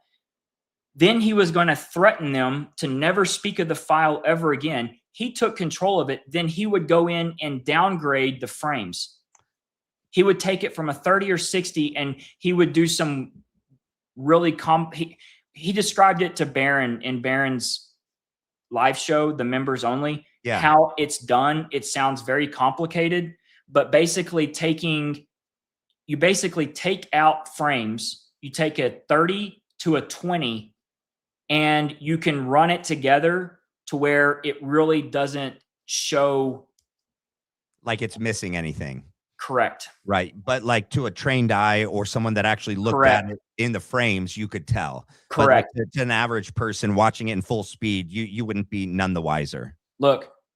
Did he admit to that? How did you find that out? Bro, I've got that he and Zeb are so busted on this because Zeb and Jason go on a live stream like September the 17th. Okay. Jason Goodman is this polite, cordial person singing Zeb's praises. Like, you're like, who is this guy? If you know anything about Goodman, you're like, okay, you're like, who now? Like, where's the real Jason? Like, it doesn't make sense, right? Yeah, because if you saw how he acted after, if you saw how he acted, like, I mean, you're like, who is this guy? I mean, I would love to have been able to meet this guy, that Jason. I got psycho right off the bat. That's what came at me, was a psychotic individual right off the bat. So it's like a Dr. Jekyll, Mr. Hyde thing. Yeah. Okay. And their first statement, Jason Goodman's first statement to Zeb is, you've got the original video. You have the original file here. And Zeb's like, yeah. Zeb also talked about it being the original the day before on Owen Schroyer. Owen Schroyer just started a brand new show, podcast back then in September. He's a J6er, yeah. And it was he's a J6er. It was one of his very first live streams. And guess what? Zeb broke it there. And Owen's like, oh my God, like this is the most crystal clear video I've seen of that day. I mean, this is a week after. Okay. What video was it? Which one? The 2-minute 41-second. It was this one right here. This one. Oh, interesting. But what? But it been tampered with? He had done. Jason Goodman had done that thing to it. This is what's crazy. John Goodman. When Zeb shows this with Jason, they don't get into anything that's happening around or above the tent. They just go right to the part where it is the project. Oh, I think we're good. Yeah, it happened really fast. Okay. They just get. We might have to in post do that. Or sorry, man. I forget. They just showed the one little fragment or that projectile, which I think is his clasp, and then that was it. Then a week goes by, and they do another live stream, and this time they have identified a problem with the file. All of a sudden, oh, interesting. All of a sudden, it's now 20 frames. Bro, I'm like, are you? And then Zeb goes in and Zeb manipulated this video. He took a screenshot. He then stacked on top of a screenshot the 3 images of the projectile where it's like dot, dot, dot, and they're circled. Have you ever seen that one that made its rounds back in October? Is that when they're saying they caught the bullet? That's when they said they caught. So, bro, they literally took an original video that shows that this clasp, or I think it's the clasp, is flying away. It's definitely flying away from Charlie. It's not flying towards Charlie. And they reversed it. They then trashed the video. They then put out a screenshot with 3 images stacked on top of each other. That's interesting. Jason got to go and start talking about how it's a projectile moving towards Charlie. Because guess what? When it's a picture, you get to look at what happens with Tyler Robinson. I mean, or the person in the stairwell. Yeah. If it's a picture, you just have to interpret what your little imagination wants to, or you have to just listen to what people are telling you that you're seeing in a picture. Like, and that's what they did. So all of this being said and done, I was contacted by the original shooter of this file, and they gave it. Oh, wow.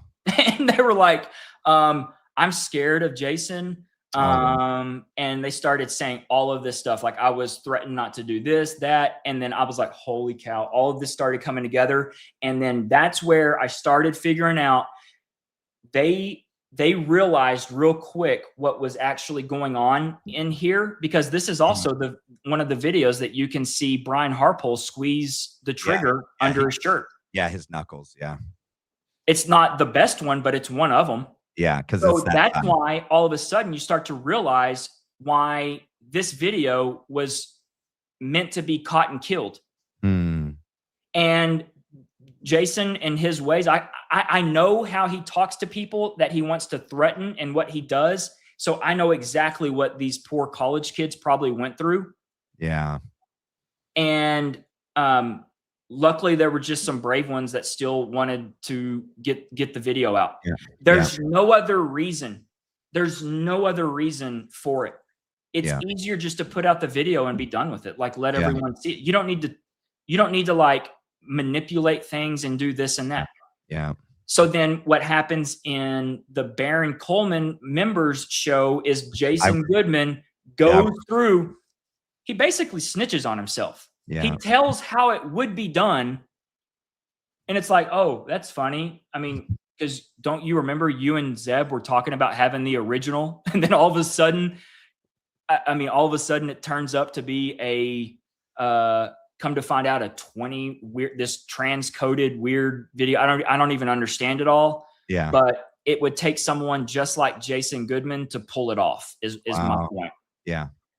And I've got it all. I mean, it's all their stuff has always intrigued me because Zeb Boykin always has been one of the big attack dogs. And I started putting just coming after me and the video and all this. I started putting everything together whenever mid-December, right before Christmas, the lady that I first, like my initial contact in the video, or in this case, what got me into this case was a lady by the name of Mel, and her handle's Village Crazy Lady. Yeah, Village Crazy Lady. Yeah. I texted her about the ISR jet, or I DM'd her and we started texting on September the 12th. And I let her know, hey, there's something weird with this Egyptian plane. I found both the planes. I found the ISR jet, just because I had the jet alerted on my phone because it flies in and out of Lubbock. Wow. The November 1098 Lima, Yeah. the Lasai Aviation Bombardier 6500. I mean, Yeah. I've seen it. I've like literally put my hand on the rail as it's pulled into the FBO here in Lubbock, because it flies into Lubbock often just to refuel and use the restroom. And the dudes, I just have been there where like we were out flying like Cessna or Piper, little, four-seater. Yeah. And here's like this super nice, like multi-million dollar Plane, yeah. jet, Yeah. All white with people in military fatigues flying it. Like, it's weird, like, that's a nice jet. Like, what are y'all doing? Like, so that's where the history came from. And I was just like, it's real simple on flight radar. You just type in the registration, and hit the little star, and all of a sudden you get notified anytime it goes live on ADSB. Yeah. And that's what I noticed immediately that night on September the 10th. So Mel, I'm texting her. She's like, I know Candace. I start digging more into trying to get video. I mean, because I'm genuinely interested in what happened. Yeah. And then all of a sudden, and so Mel is who introduced me to Candace. Candace calls me on the 24th, FaceTime. That's when was our first FaceTime. And it was the day after I scored the UVU review video.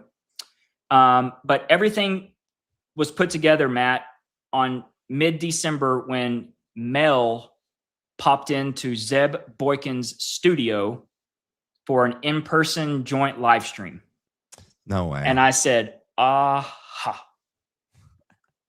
Everything started to make sense. Mel is super tight with Candace. Barron's mentioned her a lot too. Yeah. So mid-December, things changed because Zeb Boykin has been the one that gave everything away. Then you go back and look at who was doing all of these collaborations early on, who was being propped up, who was being promoted, who was being given stuff. And all of a sudden, everything starts to make perfect freaking sense. And so that's when I made up my mind with how everything had gone, where Candace had already blacklisted me, ignored me for absolutely nothing, literally, other than the fact, Yeah, at that time, you hadn't said anything publicly. No, I've been like, nothing, just texting her, trying to find out, hey, like, when are you going to do the video? Like, I haven't forgot about that video. Well, and that video ended up not really showing us anything. The still photo that she showed us last year was just as revealing as the actual video. I was so let down when. Well, I'm talking about my video, the UVU review video. Oh, okay. Yeah, that's the one, because I gave it to her. Oh, but she's never played that video. Never once. And like, when you hear her talk about it as I'm showing it to her, I mean, she's like, she's shocked. She's like, did she know Barron yet at that time? Barron had you on, right? Barron had me on one time. Mid-December, one time. Yep. Right. And did he played your video with you, right? Yes. Do you think I got to go through everything? That was my very first time of showing everything that went down with Brian Harpole and the And AV Dan team. Flood and yeah. And Dan Carol. Flood. Yeah. That was the very I first watched that. That's time what that I I found out about you. put it Yeah. out. Okay, to play devil's advocate, just let me ask you, is it possible if they're working together that since Barron covered that, she didn't feel the need to? So I hate like answering a question with a question, but just let me Go do it ahead. this one time. No, it's good to think. Yeah.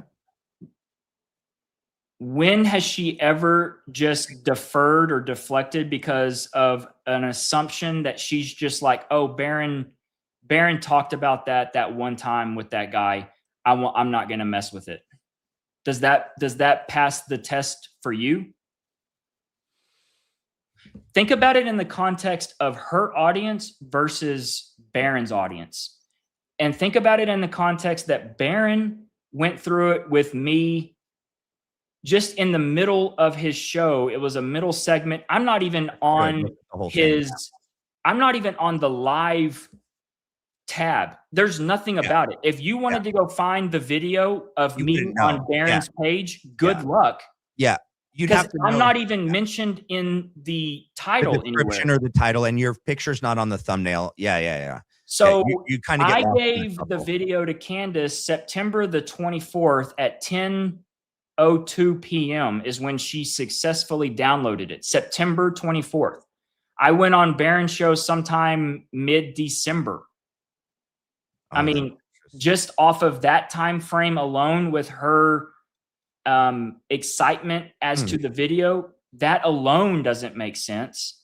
But no, I would never be like, number one, I've never heard her even remotely be like, or think of something in terms of, oh, well, Barron touched on that, so I'm just not even going to mention it.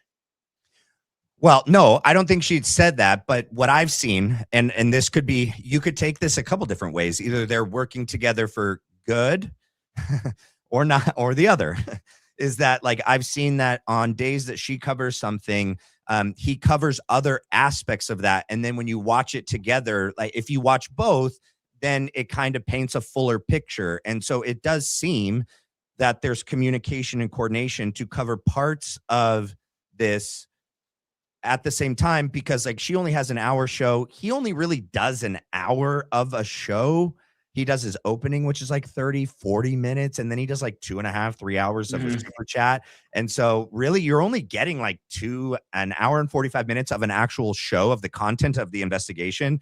So, I mean, but you could make the argument on both sides that it could be good coordination to tackle this big investigation together and to, split it up, or I don't know. Let me ask you this, and I think this will answer everything. Okay. When have you heard Candace specifically go after the security team or the AV team and their actions that day? Never. I'm not talking like together. She's only mentioned Terrell Farnsworth taking the SD cards down. Everything else, she's not talked about anything else. Have you heard her talk about Brian Harpole? Have you heard her talk about Philip talking about the audio problems? Have you heard about or him looking away?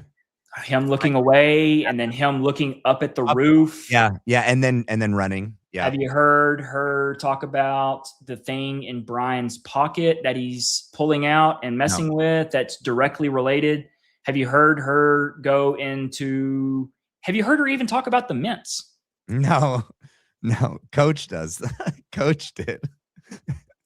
But no. And that you have to understand that it's not beneath her to talk about these peripheral people, because she talked about Mikey and Blake. She covered their behavior. They were there. Yeah. Yeah. So she covered them, and all they did. Why would you not talk? I mean, like, go through this mental gymnastics with me on why would you not talk about this incredibly important part of it? Video, like literally that's showing all of their actions, instead of talking about Toyotas. Oh from- yeah, the rental cars and stuff like that. Yeah, like Yeah. Matt, help me, like walk me I don't through that. know. No, there is a lot I don't understand with this. Like when Barron talked about the La Quinta Inn and supposedly the military contractors that stayed at the La Quinta Inn down the street from UVU, which was supposed to, I guess, build off of the fact that there were Egyptian planes that brought contractors there that day.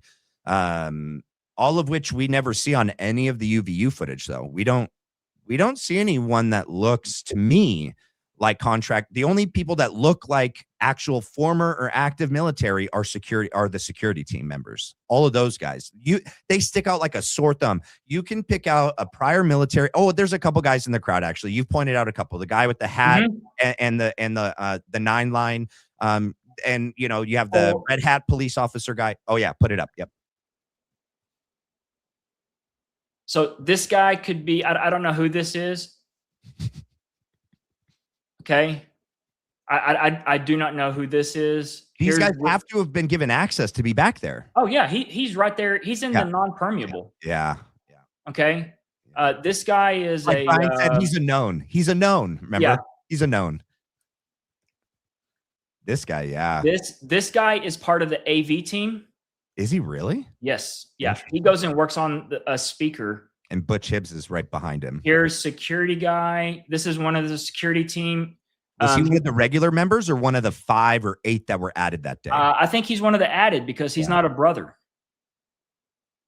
He doesn't have a tattoo. He doesn't. Yeah. So Brian would not actually trust him to hold him in a vehicle because he's not a brother. He doesn't have the tattoo. He doesn't have the tattoo. Is the tattoo skull and bones tattoo? But this guy, right? There's the Y Refi guy. That was Dan Flood and Mike Superman. He's actually a superhero. He moonlights because, I mean, you do know what I'm talking about, right? Which guy? The Y Refi guy. That guy's bizarre. Yeah. He runs up at the moment of the explosion. Knocks Blake down. That is supposed to be a shot. Yeah. And doesn't duck. He bulldozes. It's Blake, right? In black. Yeah. This guy, right? With the long hair. His name is Blake. The slicked back black hair and black shirt. Yeah. He shoves the literal shit out of this kid down to the ground. He disappears behind the table. He does. Like he literally bulldozes this kid. Yeah. And goes right to Brian Harpole. And it looks like there's a handoff. It looks like there's a handoff, but look, there's not. I know. He thinks he's being given something. Correct. And then it looks like Brian points and gives him a direction. Go get something. Go do something. And he just steps back and gets on his phone. Yes. And then like what? Calls 911 or something? No. Yeah. No, but I don't think so. No, but that'd be probably his alibi. That's probably what he would say if we asked him, who'd you call right now? Who'd you text? Right. Okay, so this guy. Everyone thought that was edited because it looks right. It looked AI because you see him it looks like Brian's going to hand him something. And then it just goes like this. Brian's hand's a pointer. And then the guy's hand goes like this. And then there's nothing in the hand. Right. And then he goes in his pocket, but he pulls out his phone. He doesn't put anything in. He doesn't. No, he thinks, look, I think that Y Refi guy has something to do, a big something to do with the weapon. And that Y Refi guy thinks he's being given something that has to do with the weapon from Brian. Right. It's just that simple, folks. Right. But everything went different that day. And so his part of the plan. Because they're all amateurs. Yeah. Their heart rates at this point are literally maxed out, zoned out. They are absolutely anaerobic, about to pass out. Yeah. And when you get into that state of mind, you are not thinking clearly. No, your brain you actually have to practice down. these high, super Stress. intense situations. Yeah. Simulate. It's not even something that you could go 2 days before to Fort Huachuca and practice. No. This is something that requires years of being an ice cold Yep. MFer. Yep. To where you stay, I'm talking SEAL Team 6 type shit. Yeah, because your body literally goes into fight or flight. And so most people go into flight. You have to learn to go into fight and to stay calm. Your brain in those situations literally shuts down to maximize processing power. So you're only using a small fraction of your brain in these situations. And for other people that practice this for years, they train their ability to actually incorporate that full power of their brain so they can process everything, stay calm, focus on their breathing, like all those things. No, it wouldn't even be 6 months worth of training. No. You're not thinking about the any sort of optics of doing this Right. that might be seen. You're not thinking that there's cameras all pointed at Your you. only thought is to pull the mission off and for it to go as close to planned as possible. Yeah. And that's why we see Philip Goldsberry doing that. That's why, and that's why you see Brian pissed when he goes over to Dan Flood. You see him, he like freaking goes like this, and he like looks at Philip, and he is so disappointed. If he could go over there and whoop their ass, he would. I guarantee you, because I agree. That was where things went sideways. Look, where Brian Harpole screwed up is from at that moment. At that moment that Philip looked up to Dan and did this, and Dan called him over, it's abort. Yeah. It should have been. This is going to be the decision that haunts Brian Harpole, Judas Harpole, for the rest of his life, where he just sold his soul. He will spend eternity in the depths of hell, burning in shit because he didn't. Oh my dude, I gotta calm down because I get so fired up on this because like this dude is ex law enforcement. This dude's a Texan. Like this dude is pathetic. This dude is like he's from Denton. You know where Denton is? Yeah. I mean, I just passed I literally just today drove by there. I can look out the window on I-20. I lived in McKinney in 2020. Okay, so they like their training facility consolidated is like right off the highway, the interstate in Weatherford. I can literally like you can kind of see right over where Consolidated, you know, they've got a runway there. It's a weird named runway, like something for Amigos for Christ. Is it really? Bro, pull it up. Go to Google Maps real quick. I will. Hold on. To go back while I'm doing this, hold on. And I'm going to type in Amigos for Christ. Yeah, or just pull up Google. Sorry, I'm looking at some of these like Justice for Charlie. See, these are like people that literally are like, I'm like, who are these people? Like, we're just asking questions. These are things that we're all just asking questions. Why didn't it come up? Wait, what did you want me to type in? Weatherford, Texas.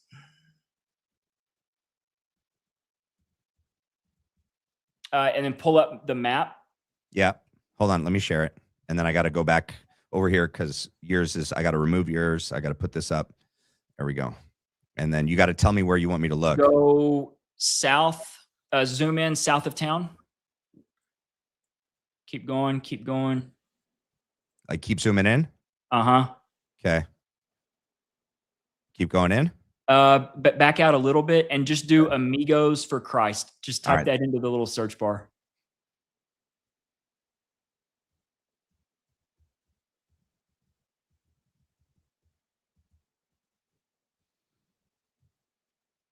Nonprofit. Let's see. Is it Texas? No, one's in Atlanta. The other's in Managua. It didn't come up. Or what if I put Weatherford maybe?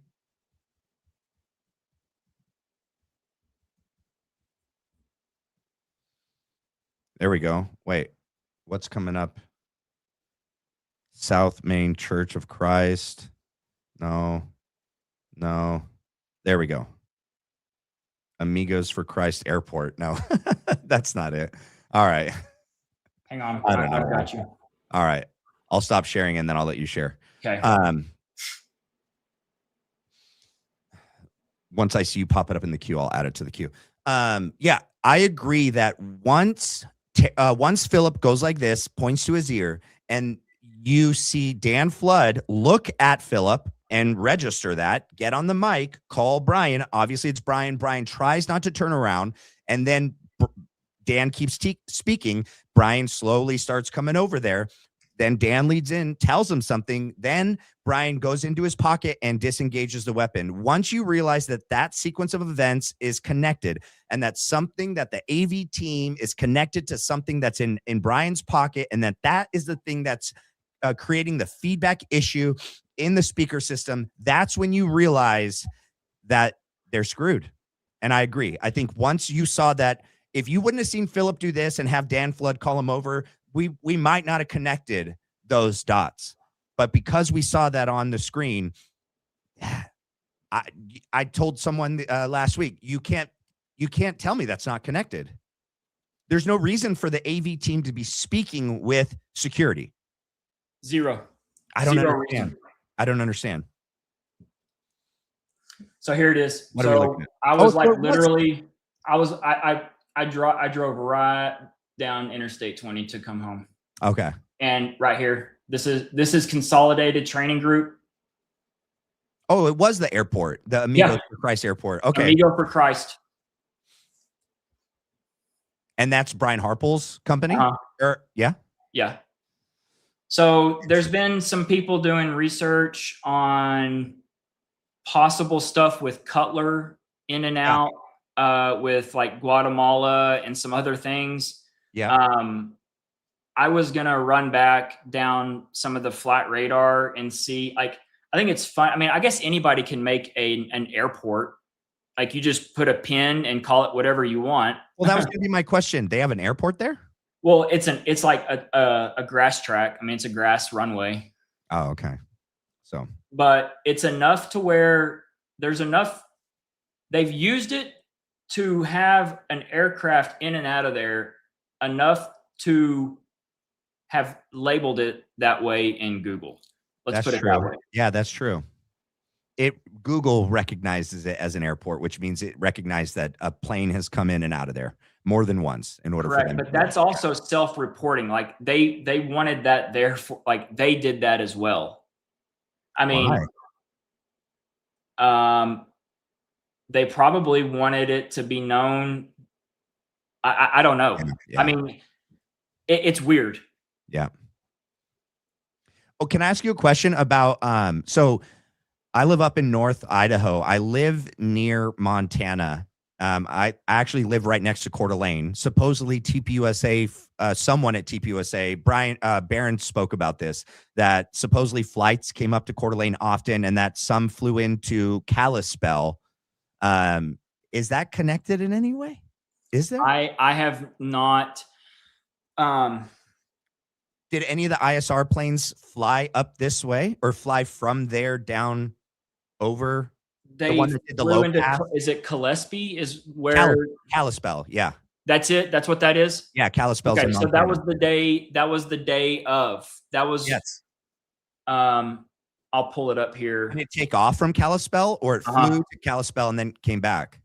It did. It was on the ground for 30 minutes, which is interesting because Rick Cutler and Brian Harple were in Montana 40 days after the Big Bang.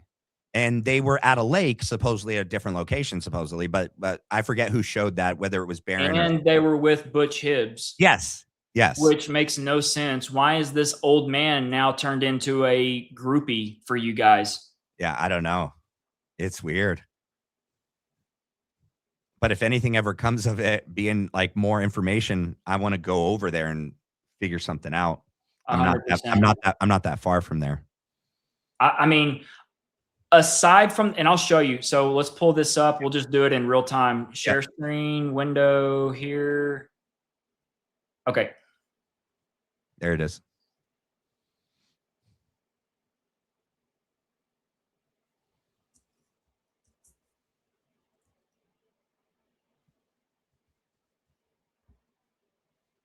That's a nice plane. That's the one you were talking about, right? Yeah. I actually have it. I mean, or I'll show that after we do this. Okay. Okay. So we'll go to.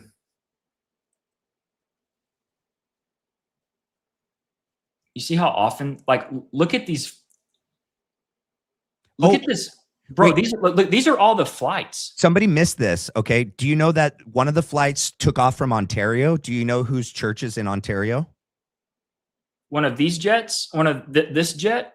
One of the jets that Barron talked about that did the low flyover on the day of, it took off from the Ontario airport. Do you know who lives in Ontario, Chino Hills? Is that Andrew? Well, no, he lives in San Luis Obispo.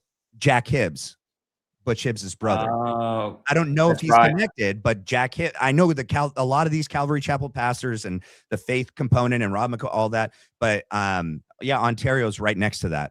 See, look here. Watch this. See, Yeah, I love it. Look at this. Here's Lubbock to Provo. In March, yeah. Look right here.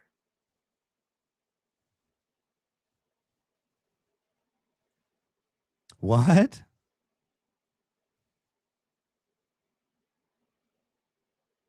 Do you know how expensive it is to, like, they spend a shitload of money on, like, do you know how expensive it is to just run this nice jet this often? 50 grand one way, 50 to 60 grand, right? One way. It's probably, I'm referencing Barron. It's crazy expensive, bro. So, and this thing is like in the 120. air all the time. And these are TPUSA's planes? Whose planes? No. This is United States government. This is this plane flies in and out of Biggs Airfield. Mystic has a question for you real quick. For Blake, she put in a super. It says, what is your current take on what killed Charlie? A bullet, a mic, a necklace, asking for a friend. Thanks. Current. And like, if we were playing Who Wants to Be a Millionaire, it's the necklace, shaped charge. It was a micro shaped charge. It was not PETN. It was a nitrocarbon shaped charge that was detonated. Final answer, lock it in. Do you have that that graphic that you posted on X? Which shows the cross and it shows like the internal components. Yeah, so that is AI. I know, but it still is a cool representation. Okay, yeah, like I just what it could possibly. I know that you're not saying this is what it looked like. Right. I told AI to design me. I said, make this cross pendant, turn it into an aura ring. Oh, interesting. Yeah. I mean, dude, that aura ring is incredible. Like what all it can do. Yeah, it's a high piece of technology. It has all sorts. It's like a few, like $400. You can get an aura ring that tells you everything you want to know about your health. Everything. Yeah, they sell them at Costco right now. My wife wants one. So you mean to tell me that little aura ring is like thin? Mm-hmm. It looks just like a ring. Mm-hmm. It's not like, I mean, it's not like something big and bulky. Yeah, like his necklace. Okay, if you can do that with an aura ring, you can put a few micrograms of this highly, highly, highly energetic compound, nitrocarbon, into a necklace. You can engineer it, or you can manufacture it here and turn it into a weapon. Here, this is the actual necklace. All I did was enhance this photo. That's her hand. That's Erica Kirk's hand. That okay, is. So I'll pull it up. We'll come back to. Let's go right here. Okay. Share screen window.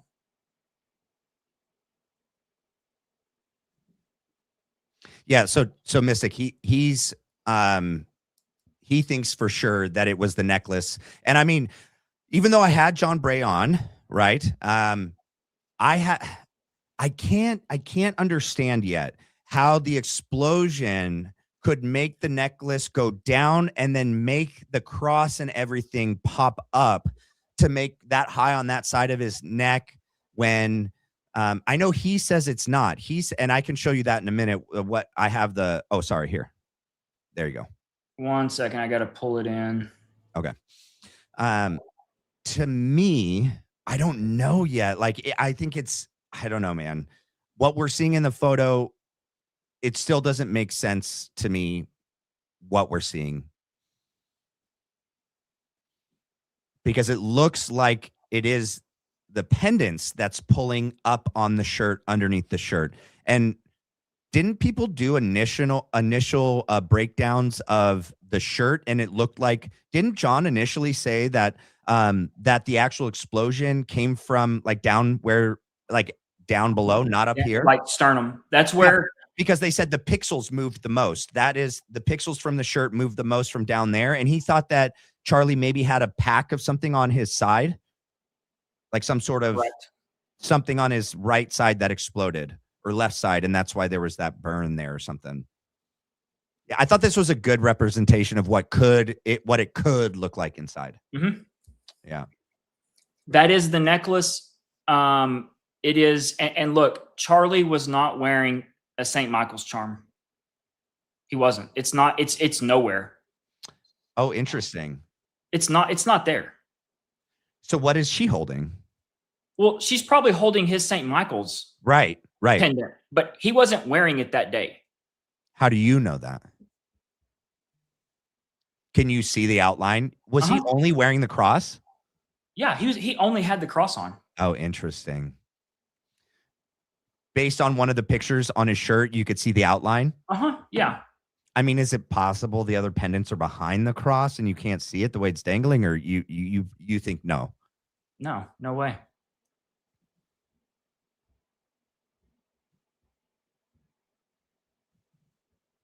Did I pass over it? Yeah, I did. Hang on just a second. No, you're good.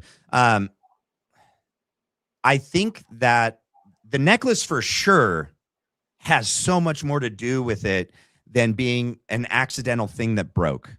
Because why is the focus on the necklace and them talking about the necklace and the stories about the necklace and then her holding the necklace, and then he didn't have the necklace in his possession the night before, then he came in and got it.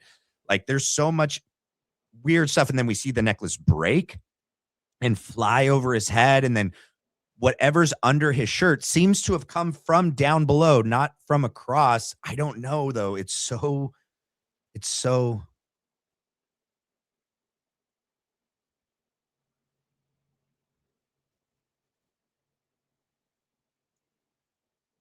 that's interesting. You don't see any outlines of anything else on there. No, it's laying flat.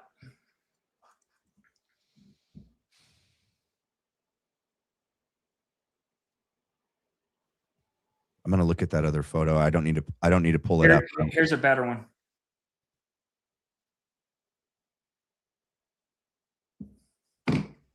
Yeah, and then I'm going to show something because I think it weirdly proves your point that I don't think there could have been anything else on there that day.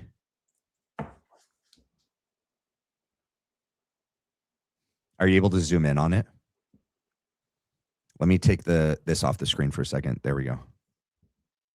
Yeah, I don't see any of the other pendants next Look at his to. nipple. Yeah. Then look back at the pendant. Yeah. There's nothing else there. It would be, it's laying flat, flush. If it was up, you would have it by. Yep. Because watch, look at this. Look at this. Look how the pendants actually sit in this picture. This is way too big. You would see it. It's not there, bro. You would see it. Holy smokes, you would see it. Watch, I'm going to remove this and go back. You would see it. You would see the little one right here. You would see that big shield for sure right there. That thing was huge. Right, you can actually see, you can see where the necklace loops through right here. This is that piece. This is this piece right there. And it loops through, and there's nothing. This is a big loop on the St. Michael shield. Look how big the loop is that connects it. Yep. And there's nothing. There's nothing there. He wasn't wearing St. Michael. Everybody, Megyn Kelly, all of them just bought everything Erica said, Frank said, Megyn Kelly was one of the biggest amplifiers. Remember her little segment? Oh, Yeah. Saint Michael. Mhm. Saint Michael's supposed to defend us in battle. Yeah, but that's so, man. I That's get so, it. I that's get it. so But we- look, it's so weird. you remember at how it was such a central Yes. focus. Yes. Yeah. And honestly, no, you guys, a piece of jewelry isn't going to protect you. You guys, it's just not. No, she made it into something. This was back when there was a lot of. Yeah, she went on the show, or she had someone, Frank, on the show. Turek. Yeah, and they were.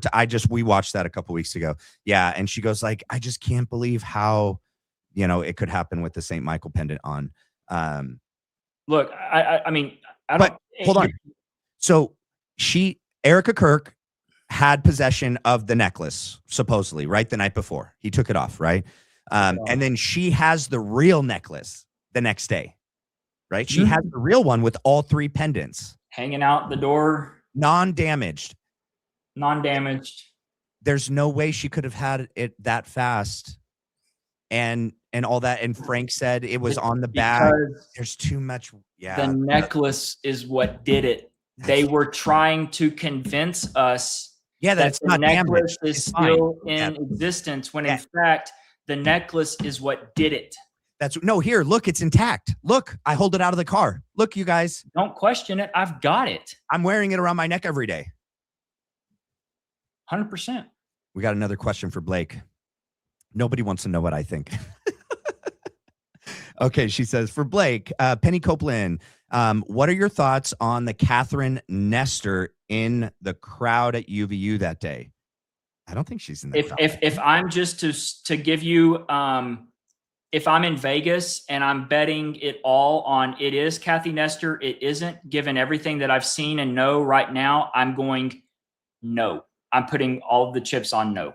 That it's not her. Not her. Yeah. And I've done my own research on this. I can't find any familiar relation between Terrell Farnsworth and that the male person on the defense. Have you been able to find, that they're saying that Terrell's related to that one dude on the defense? I can't find any familiar relation. Not even like married to, the cousin of, I can't find anything. Right? Have you? Yeah, I haven't either. And I'm still, I will be able to form a better opinion when we get to the evidentiary hearing to basically give an opinion as to my thoughts on how good the defense team is for Tyler. Well, and I'm going to, that's when we will be able to see. I have the new docs that just got released yesterday,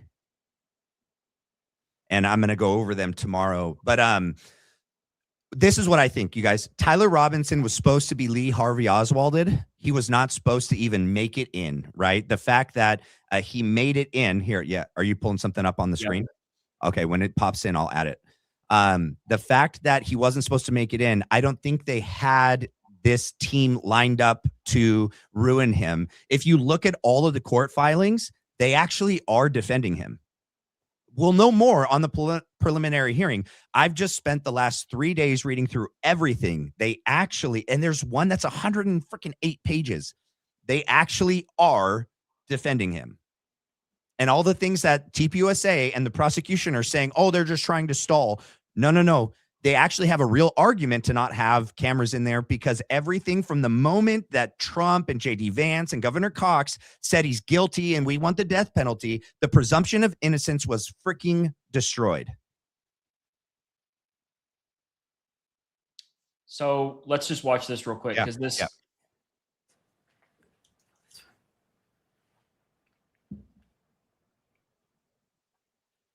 Good evening. My name is Erica Kirk. Charlie Kirk is my husband.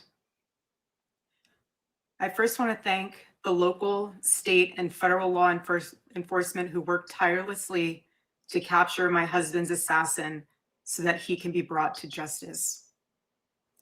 I want to thank the first responders who struggled heroically to save Charles's life. That's so horrible. and the police who acted bravely to make sure that there were no other victims on that terrible afternoon. I want to thank the officers who have protected our Turning Point USA family these past 2 days. And I want to thank the Turning Point USA board, the COO, Justin Strife, and my husband's chief of staff, the amazing Mikey McCoy, for all their work in these terrible days to be the stability for our family and for the wider Turning Point USA family as well. My heart is with every one of my husband's employees who lost a friend and a mentor. I want to thank the staffers of his amazing Charlie Kirk show, who helped him broadcast from this studio, this. Oh, she's got it right there. Every day he loved what he did. I didn't notice she had it on her hand right I there. want to thank the millions of people who have shown their love for Charlie here in Phoenix, That's freaking across weird. America, and worldwide. She just dangling it out there, boy. So, okay, check this out. My father-in-law, all right, and sometimes he's here. He used to be a news broadcaster in Palmdale, Lancaster. He also was a disc jockey back in the day on the radio. Shout out, Pops.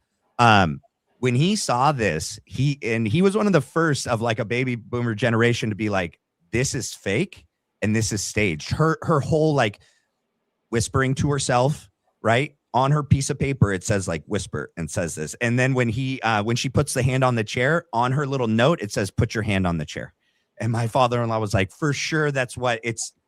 This whole thing is scripted. It's so, I never noticed she had the freaking thing in her hand, the necklace. I didn't see that. I've watched this like a dozen times. I want to That's thank so the crazy. staffers. Wait, hold on. Sorry. Broadcast from this studio, That is so weird. There is no reason to do that. None. Bro, it's this. You have to step back into their mindset. They are freaking out. Yeah. Because they know what they did. Yeah. They know it went wrong. Yeah. They know it doesn't look like a 30-06 is going to be coming out. Like there's no way it was this rifle. Yeah. No. Yeah. Correct. Oh my God. We need to put the necklace out as much as get the necklace its own X page. Yes. Yes. Like the necklace needs its own accounts. The necklace, I mean, everyone was talking about it those first, like, and they haven't dropped it. Frank, all of them, they all had a story about it. If what they see, this is where it's amateur hour, and someone like you or someone that just is real world smart, like psychology type of thing, would be like, okay, if you're consulting these assassins, you're going to consult with them to be like, okay, y'all, you're doing the necklace a little too much. Yeah. You've got this Frank Turret guy going out talking about it like he found it after the FBI just cleared the vehicle. Okay, so weird. Stop talking about the necklace. Stop dangling it out of vehicles and here and there. And like, stop. It's going to become a red herring. Correct. Like they were supposed to hang it out to just to prove that it exists. It didn't explode, and then they were just supposed to pull it away. But everyone, they were doing the most. They were doing too much, and then actually, what it did is it kind of brought us all like right to the necklace, and we're like, "What the frick?" It's the necklace. It's the necklace. Like the necklace is the first thing that blows. Like. The first frame, especially in the over here to the right side, Cub Keller, where Cub was, like the first thing on that 60 frame is the necklace. Like literally, it's you can see the cord, like or the chain rather snaps. It is flying. Yep. That before is the first thing. Before the short movement. Yes. Yes. Like that's the first thing. Like is the chain. Yes. Yes. Here, watch. Yes. Okay. And then I'm going to explain that. Someone just asked, can you explain what went wrong? Do you want to explain? They're asking, what were we supposed to see? What was the necklace supposed to do? What wound? What was it supposed to look like? And then obviously what went wrong was that it came up and hit him in the neck and there's no exit wound. And you can't say that a 30-06 did that. It's supposed to hit him center mass and it's supposed to go through and out the other side and leave an exit wound. It's supposed to look like a 30-06 hit him center mass because that's a believable hit from a 22-year-old not trained person. It's the biggest part of the body. Aiming for the head, a headshot, you're not going to make anyone believe that a freaking 22-year-old on his first shot hit a headshot or hit the neck, which is a smaller freaking size of a thing to hit, a target, that he meant to do that. No, the neck was an accident. There's no exit wound. It doesn't look like a 30-06 wound. None of that makes sense. So it was supposed to explode here and it was supposed to go through and look like a center mass shot. And it didn't. Okay, this is way longer, but basically just pretend that like the pendant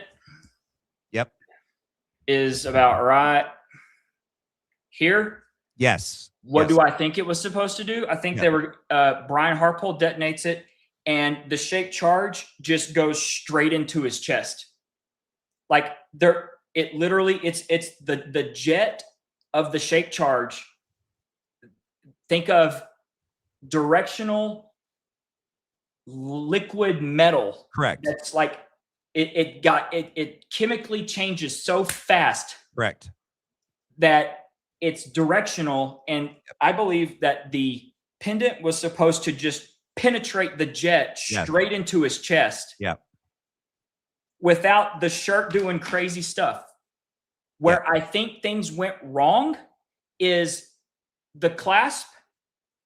And anybody that wears a necklace, the clasp moves. It moves the around. clasp sometimes works its way down here. Yes, it does. And it did. Oh, I can prove it because we can see photos that there's no clasp back here. And I've actually shown other photos where he's wearing that necklace and the clasp is down here. The clasp always for him, it worked its way around down to where the actual cross and stuff. He would fix it. He would adjust it. Right. Yeah. Can you go back to the share screen? Yeah, when you add it. Yep. There it is. Let's go here. Here.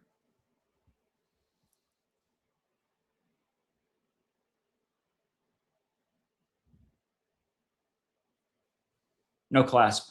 It had already worked its way down. Yeah. And I see there's other photos, you guys, that show the left side and there's no clasp on, because someone might argue, well, it's just on his right side over there that you can't see. It's not. Yeah. There's so many photos of him that day, you guys. It's not up around his neck. The clasp.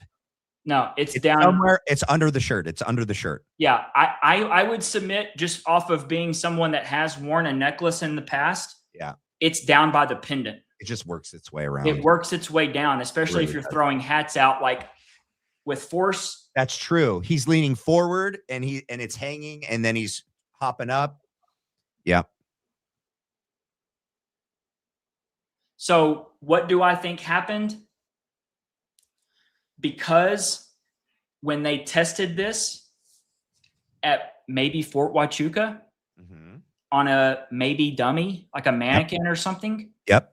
Every time they had the clasp like a real world person would have the necklace and they would put the clasp back here in the back. The mannequin's not throwing out t-shirts. The mannequin's not like doing all sorts of stuff, walking and stuff. The mannequin, like you just do what you want the mannequin to do.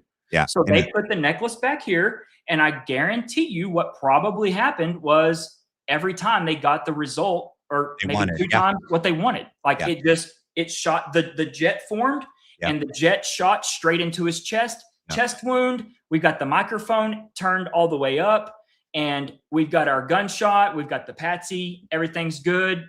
Nothing to see here. Dan tackles Charlie and away they go. The problem happened with the clasp. As soon as it worked its way down here, you created the scenario, the situation where the weakest part of that necklace, Yeah. Not this super expensive. This is an expensive chain It is. Yeah, from it is. David Yurman. Yep. Yep. This is Only the best, because Erica Kirk's got expensive taste. Oh, absolutely. He's not going to have anything. I mean, like this is nice stuff. Yeah, heavy duty. It's thick, heavy duty. As soon as the clasp worked its way down, it created where the weakest point would be Closest to the thing that closest to the charge, and I believe instability was created to make the pendant go off script. Yeah, different direction. It was an anomaly because guess what? The necklace is it blew, right? I mean, like it's off axis possibly. Well, and guys, it on things like this, it's so precise that even if the clasp, all it did was roll down and it makes the cross sit off even at an angle, that changes everything. You're absolutely right. If there's a little bit of daylight, it changes everything. Yeah. I guarantee you they had the necklace setting flush. Flush. Yeah. And when you're talking, like, people, I did not understand how powerful this shit is.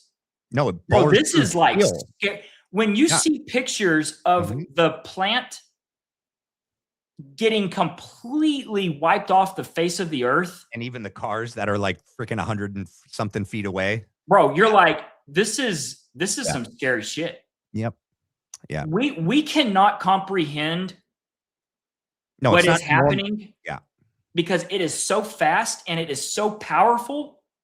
And it is not what we think of when we think of an explosion, like TNT or dynamite or a radial explosion in 360 degrees. No.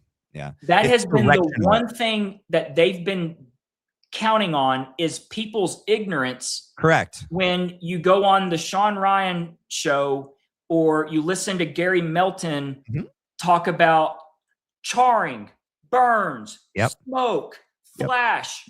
Yeah. None of that stuff is present with a nitrocarbon compound. Correct. In a micro or a high energy, they call them HEDMs, high energy density material. Yep.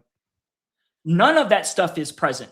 Nope. So what they're doing is they're counting on people like me looking crazy because they're like, where's the smoke? Where's the char? Where's the burn? Where's the flash? Where's like the Wile E. Coyote and the Roadrunner?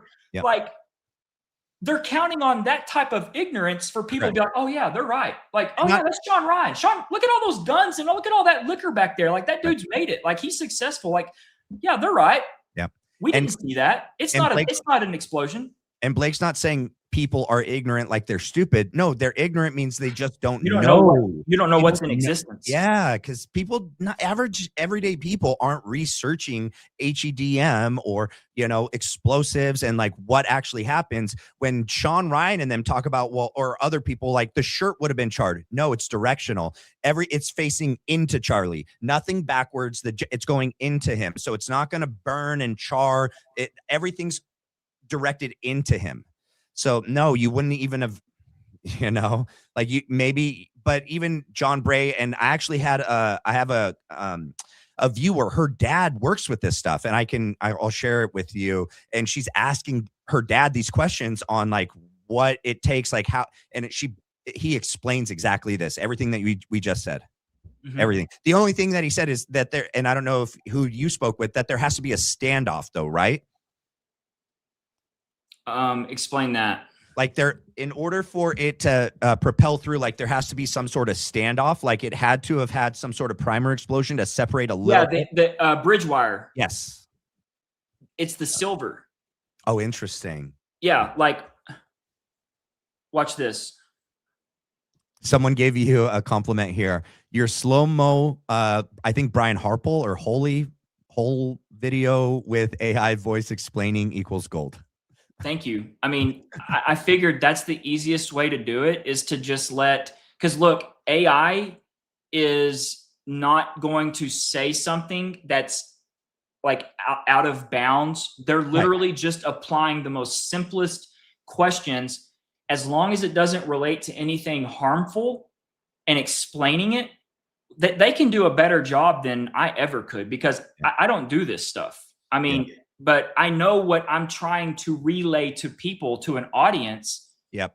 And I know I need it to be explained to me just like an average person. Yeah. 100%. Anybody would. I mean, I'm not anything any different. I just know that I need to be looking at in this spot for it. Right. So if we go here, just a second. You're good. Hey, Grok, explain how silver is a powerful conduit for something that would be related to an explosion.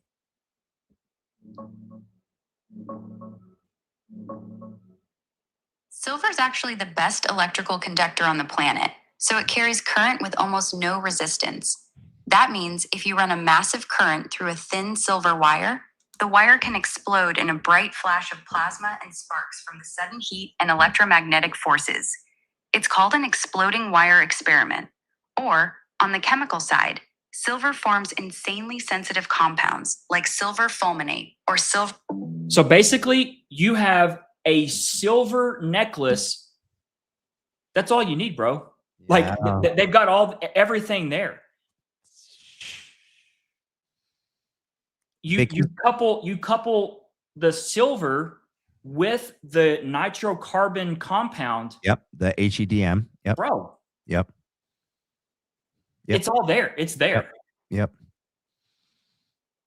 And it's like the perfect weapon because no one is suspecting it. No one would. If this would have gone perfect to plan you guys the way they planned it, none of us would have been suspecting anything. We wouldn't have been questioning anything. And then they would have had Tyler, like it all would have, I mean, in their theory, gone to plan. Vicky says, when I saw, and I'm going to add your thing on. Vicky says, I'm not there yet. You can go back to it. All right. When I saw that live 2 days after, I was like, what the F? I knew right then.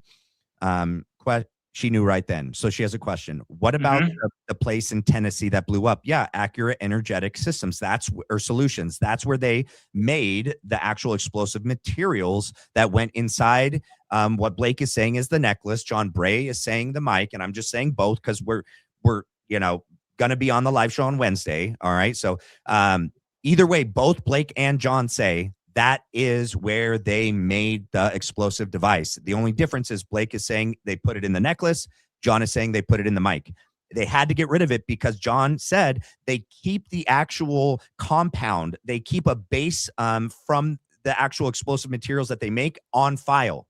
So like if they find it there, any trace elements of it on the scene or on anything, and they go back to the Tennessee plant, they can literally chemically identify it like a fingerprint, not like kind of, no, that is the exact same stuff. They had to get rid of everything and everyone there.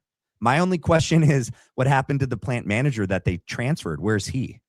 Only one person survived, the person that got transferred the day before it exploded. The plant manager that was there during the contract that was filled was transferred somewhere, and he's a ghost.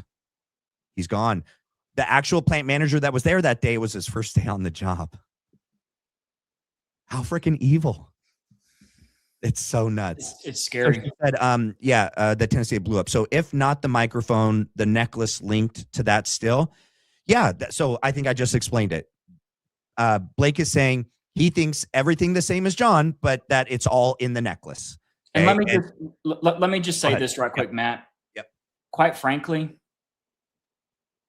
the arguing or battling back and forth, it honestly doesn't do as far as is it this or that? Right. It doesn't matter, bro. Right. Because either way, if it's either one of those, at this point, yes, I agree. It was one of the two. Yep. And they did it. Yeah, 100%.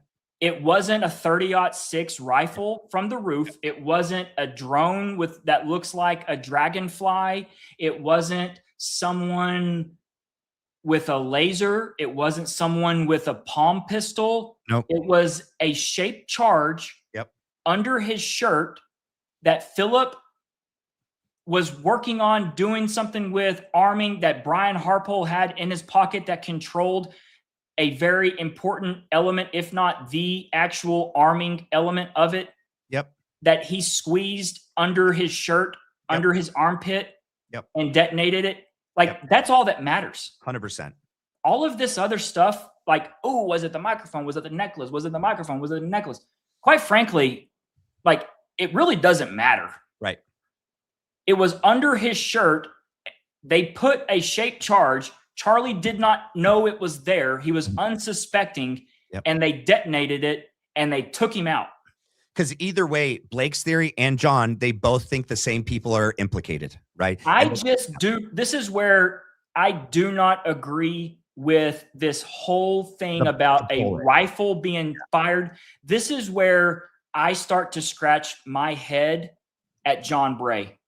That's the only thing. So out of everything he talked about, and I don't know enough about audio. I don't, man. But when he started talking about the bullet flying over the crowd and that he tracked it, you could hear the N wave. There's another term that he used. I forget. Someone reminded me one time, but that you can actually hear, he can hear it in the audio recording. That audio doesn't lie, video lies, but audio doesn't lie. And that he could hear it traveling over the crowd. And you can hear the thump into the ballistic gel in the back of the car. That's the only part of John's thing that I'm like, I don't know.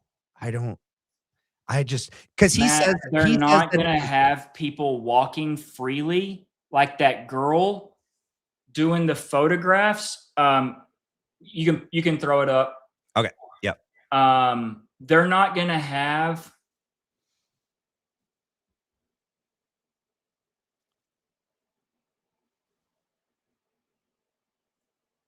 Yeah. All of this movement back and forth. And Frank's right there too. Frank's right there. Brian's right there. There's another, what I've called minivan man. You've got two photographers. You've got a cop. The mint You've lady. got Angel, the worker. Yep. Like, all of these people are right and you don't know what they're doing, what their movement's going to be. Like, Frank's still, look at Frank carrying on like a fool, pretending to FaceTime people. Like, can you imagine Frank sliding in front of a rifle round being fired into the back of the SUV? It's over. Dude, it's over. You mean to tell me one shot supposedly took out two people that are 20 feet away? Now that's a magic bullet. I mean, why? It's so unnecessary. So then I'm like, oh, John, like, for someone that's so smart, and I understand you're doing all these like tests that I really can't check. I mean, like, if you're talking Avatar, okay, and you're doing Avatar math, I mean, you can say whatever the hell you want. I don't know. I'm not going to know. No, I don't know. How am I going to check that your avatar is not bullshit? I just have to take your word for it. I got to just take your word for it that you're making some sense with the blue people. I don't know what the hell you're talking about, bro. But okay, well, that's what this is. John Bray's talking Avatar, and I don't talk Avatar. I talk Texan, like normal, everyday Texan. That's what I talk. So I can't check it one way or the other. Hold on. But I'm just looking at it from the fact of, why be so extra? It's already, the sound of the shaped charge is already going to give, it gives the same crack of a supersonic round. Right. It gives the same, it'll do the same thing. But you know what it won't do? It won't do like a loud bang. So what's the easiest way to do? Put a microphone on him and crank that, you know what, up to the max and let it play out over the speakers. So, okay, yes. I think what John was saying is that because of the precise timing of everything, well, two things. Let me just to do justice, okay? And I'm not an audio professional, so I can't do that part of it, but that, no, wherever he doesn't think Eagle Boy took the shot, okay? He thinks that there's someone else on a different roof from a different angle, that those people aren't in front of the shot. That from their angle, from wherever this other shooter is, them moving around never would even interrupt the shot, that it wasn't even an issue from the height or whatever.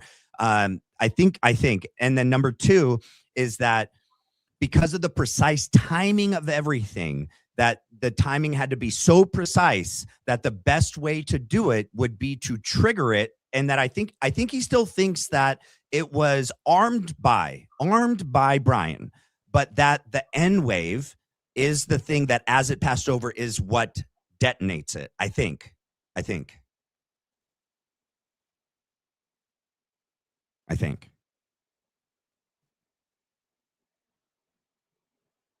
And this is why it's going to be so great, because Zach also had another question, is that you know what you know, John knows what he knows, I know nothing.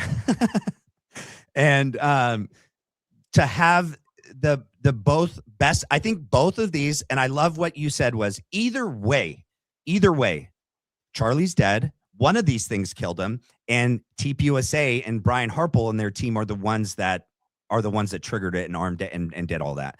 And covered it up. Yeah. And so like these other components of it, might matter when it gets down to the investigation, if anyone ever gets investigated for this, and we could find out these minutiae, the specifics. But either way, you guys both agree something was exploded on Charlie, that he didn't know what it was, and that it went wrong. It was supposed to be center mass and it wasn't, and that it ended up hitting in his neck, and that the people around him had something to do with it. Right. I just, from a standpoint of this thing must be pulled off. I mean, you try and, I mean, you're never going to risk manage something down to absolute zero. I cannot fathom a bullet being fired through the air to trigger an explosive just off of it passing through the air. I that is like, well, no, because the N wave, I think it gives off a vibration. It gives off a frequency. Not just because it passes, but because the bullet, it makes a vibration, a very unique signature vibration and frequency that could be, because he references the walkie-talkies that exploded in Tel Aviv or wherever, not the pagers, the walkie-talkies. Some of them exploded that weren't turned on, weren't radio detonated, and that some of the things were separated from the battery pack, and yet they still all went off at the same time. And so it had to be something else that did it, and that's, I think, and I know people are messaging me that he's saying more than that. I got you guys. This is why Wednesday will happen. I know what questions that I need to ask. Right. Because to me, it's just the simplest that Hunter Kozak is in on it. Yeah, Hunter I agree. Kozak is about to ask the question about trans guns rights. Yep. Which is what this pre-narrative was all set up to be. Crazy so leftist. Hunter Kozak is a player in this plot. Yep. Hunter Kozak knows that the man that's going to be squeezing the trigger is Brian Harpole. Looks and goes like that. So he looks over, he breaks focus from Charlie. Yep. He looks over to Brian. He touches his glasses, which is the signal that my question is next. Yep. And guess what happened in 7 seconds? The question was asked, and the charge was detonated in 7 seconds. Brian Harpole had the trigger under his arm. So to me, the easiest explanation is that Brian Harpole detonated the shape charge. The microphone amplified the charge being detonated, and it was not perfect, because you can go into every single audio and see it happened so fast. The necklace is vibrating. Like, you have movement of the shirt down here before any sound.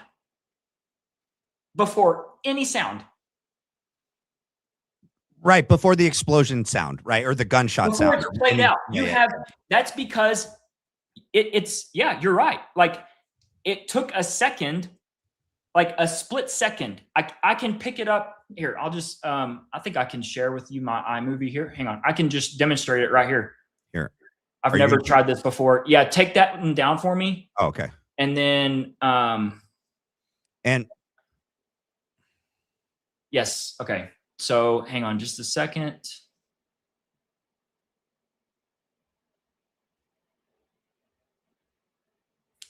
Okay, I'm just going to bring. I remember the two parts. There was the one before. Okay, so do you see? Can you take down the chat for just a second? Yeah, of course. Do you see where this line is right here? Yeah, here, let me make it even bigger and they won't see us. Yep. Okay. Do you see this gap? Okay, right there. Yeah. Do you see where the red and the yellow start? This is sound waves. The line is before the bang. Which is what then? That's the movement of the shirt. That's where it's the space. Like watch. Careful. There's no blood here on this scene, the first one. Okay. Right there. Do you see that space? Yeah. That is the space between the sound being played out over the speakers, like it being the loud bang. That is the timing that you just described that we would see. Oh, interesting. From the time you see the shirt move and the time you actually hear something, which is supposedly the thing that. Okay, take me down real quick. Yeah.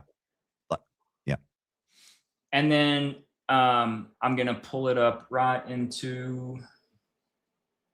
And look, guys, I'm not able to do justice on John Bray's theory all the way. If I have messed up, I'm not as smart as John. Okay, go for it. Oh, hang on just a second. This is why John will come on with Blake and him will talk. Okay. And they can ask questions of one another. And that's why I'm trying my best to explain both of their theories. That's all I'm trying to do. Okay. I just screenshotted what I was showing y'all. Okay. Oh, that's good. This white line is where the t-shirt is the first frame coming off. Like it's, you have the movement from the sternum. Yep. This gap right here is the gap between what you just described, where it wouldn't be the timing would be off if it was being audibly boosted, is right here. This is where the first audio wave is heard. And it's this gap between what we're actually seeing. Is that what the red, yellow, and that is? This is audio. Yes. That's sound. This is sound. The red means really high up sound. Like, oh, wow. Yes, like it's maxed out. But this is where you have movement before you have sound. It's like a split second. That's the gap between right, the movement of the shirt and everything. The shirt and it being boosted out. Yeah, correct. So, with all of that being said, I do not understand at all how or why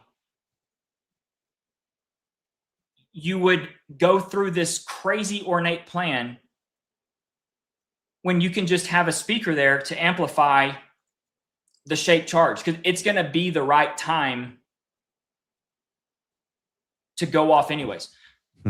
Like it's detonating and it's gonna make a noise. You just need to have a speaker there that broadcasts it through the speakers. But will it make a noise to the degree that they need it to make it sound like an explosion? Does it? They don't want it to sound. It's going to sound like a crack. That's what it sounds like. I mean, like the AI is like, this is what it sounds like. She even says rifle round. It sounds like a rifle round going supersonic. Oh, interesting. So anyways, I do not believe that there was a gun fired that day at UVU. I don't. Yeah. It was a shake charge that was played out through the speakers. That's why everyone up close said it sounded like it came out of the speakers and it sounded like a firework. Yeah, I remember people saying that. I definitely know that Eagle Boy didn't fire a shot that day. And I was going to say something else. Yeah. Yeah. I know that Eagle Boy didn't fire a shot, but We put me back real quick. yeah. I don't know for sure if a gun was fired at all that day. So And right here, there could be, but I don't know. I don't know. This is Brian Harpole arming the weapon. See the cords? Yeah, This is no, why he has. Yeah, he has a bunch of stuff on his body underneath the shirt. His microphone. This is why he's so obsessive over always pulling it. He doesn't want this to be seen. Correct. I agree with that. Now, Because his piece is on his back left hip. huh? His mic and his walkie-talkie system with Dan is on his back left hip. Correct. It's on the Yeah. back. Yes. Yeah. Yeah. There's nothing that.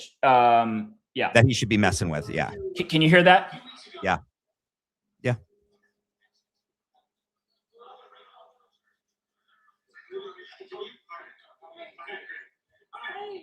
A few weeks ago, there was a transgender mass shooter.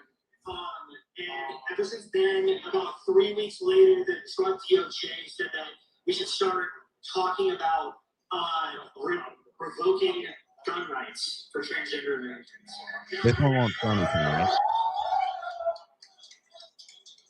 I just have to go to this decision. Yes, that is exactly right. So, do you know how many transgender Americans have been mass shooters over the last 10 years? Too many. Okay. I just want to point out the lot of empirical evidence there. It's 5. Okay, now 5 is a lot, right? I'm going to give you this. Okay. Do you know how many mass shooters there have been in America over the last 10 years? Counting and not counting gang violence. Great.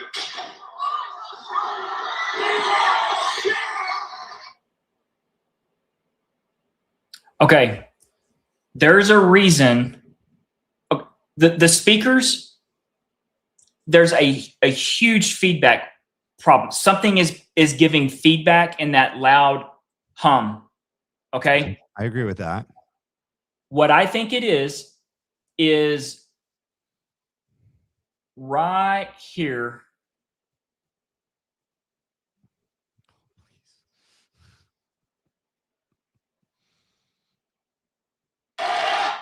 He says he can't hear him too. You saw that, right? He tells him I'm watching what you're saying.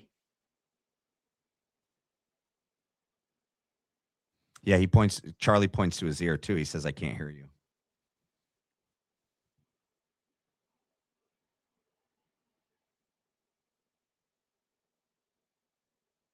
Okay, so this is right as we're seeing. So the weapon's armed. Terrell wants the handheld mic to be pushed away from Charlie. The reason is, I think that this microphone up here was maxed out and was giving the feedback. That's what was creating the feedback, was this mic when Brian arms it and the charge goes hot, it's also controlling with the microphone, and that's what creates the feedbacks, because they got it all maxed out to give maximum loudness.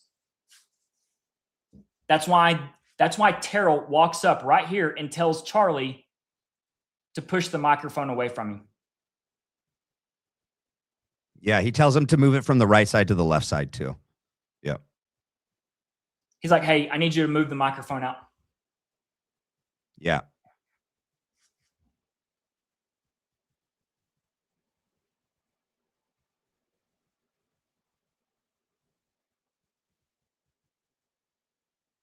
So anyways, we can definitely, like, I want to have another spirited discussion with John.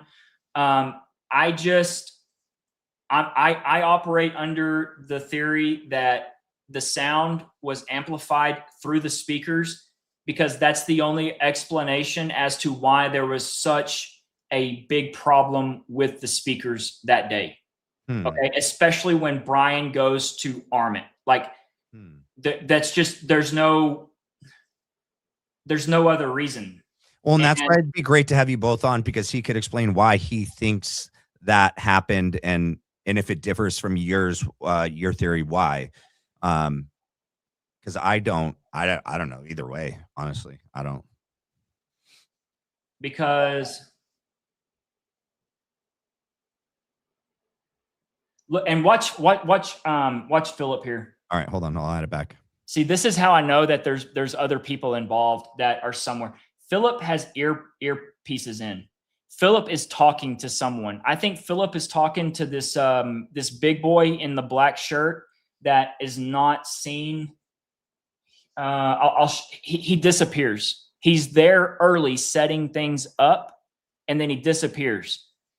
Was there a command center, like a mobile command van in the back? I think there is. I think it's in that Sprinter van back. Yeah, that's what I thought. Yeah. So anyways, watch Philip.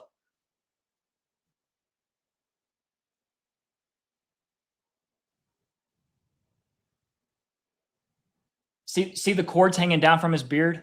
Yeah. Yep.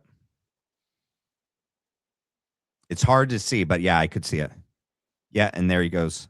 He pulls them out. I mean, is it possible he's listening to something with the AV?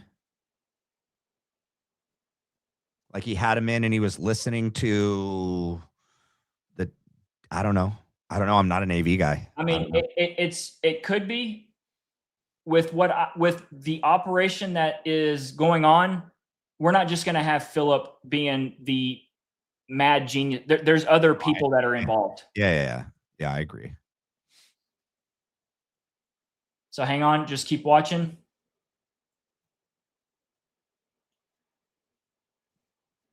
He shakes his head. Boom, busted. Okay. Which is weird because he took his headphones out, so he's just pointing to his ear. But it's signaling that there's an issue with the sound, with the audio.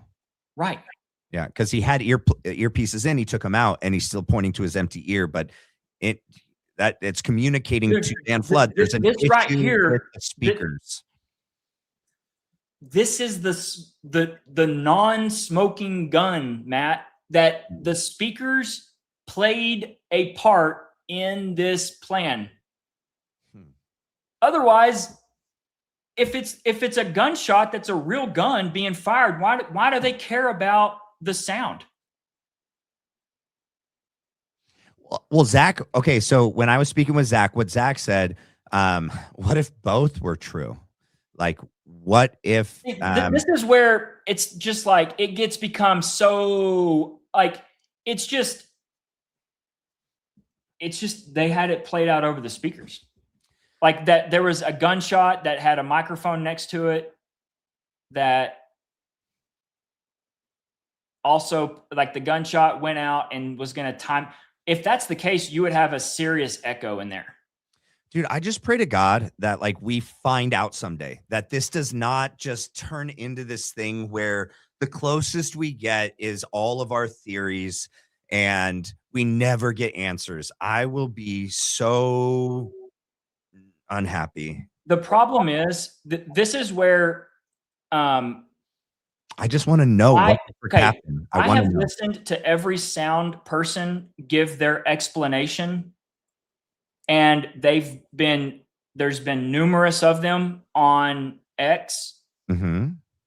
And sound in that fountain courtyard is the worst place to try and identify something. Why? Because of the echoes, the buildings, like it's like a freaking echo chamber. It's bouncing off everything. So why are we like, I mean, and this is why I'm like, okay, I am not going to let this sound issue like discount the fact that we see something blow up under his shirt, a charge detonate. No, I agree with that. And then like, because then it just becomes a muddied something off of sound that's really hard to understand to begin with. It's like speaking Avatar. But even after that, like even if you were to understand it, it's still the least reliable. I mean, I can play you a space where I went real. It was one of the few times that Diligent let me have some serious latitude on his show, you know, because it's very controlled on just what gets put out there. Yeah. And I mean, point blank, it was one of the most, I was just like, it was eye opening where some of the things that we discovered on the sound, and it's just like, it's the least reliable. Why? Because of the echo chambers and whatnot. Yeah. I mean, like, There it is. I mean, and so this is where I agree that we shouldn't get sidetracked on things that ultimately, if we get bogged down on this thing and we lose sight of like the real thing, which is that something exploded on him. He didn't know that it was going to, and that people around him all had something to do with it. They were all working in coordination and collaboration. And we can tell that by Philip and Dan calling him over and Brian coming over and the arming and then the disarming and then the rearming and then the triggering, whether the triggering was happening here or, you know, if it was primed here and then the bullet is what triggered it. The point is that these individuals around him all planned his assassination and carried it out that day at UVU. Yeah. right. There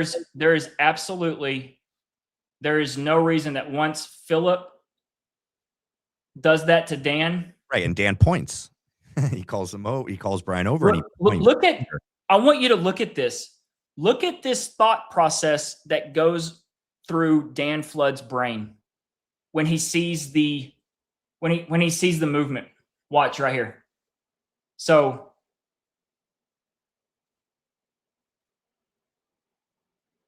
yeah, he's talking to Brian right now. I want to do the whole thing in motion. Okay. Yeah, with him touching his ear. Do you think Dan's texting Terrell? You know what's weird? He's texting and then Terrell pulls his phone out.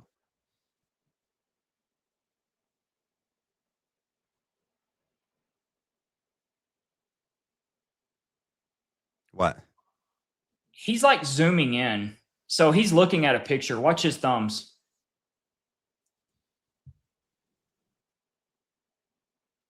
Oh, he is.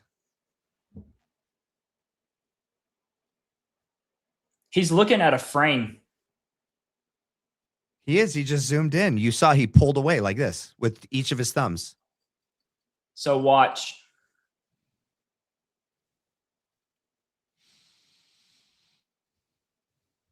Yeah, he takes him out and then he's going to takes him out.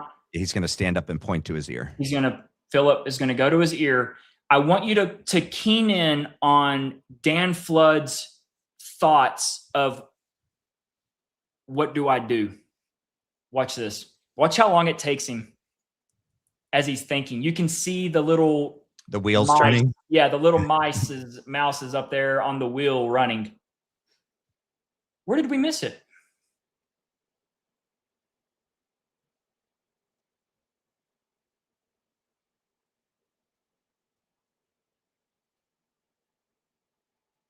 Yeah, because he points.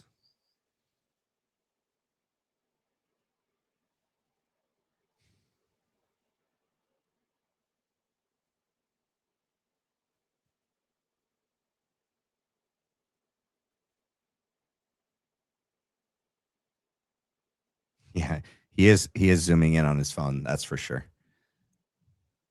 All right, so he's going to pull him out right here. Okay, he's going to stand up.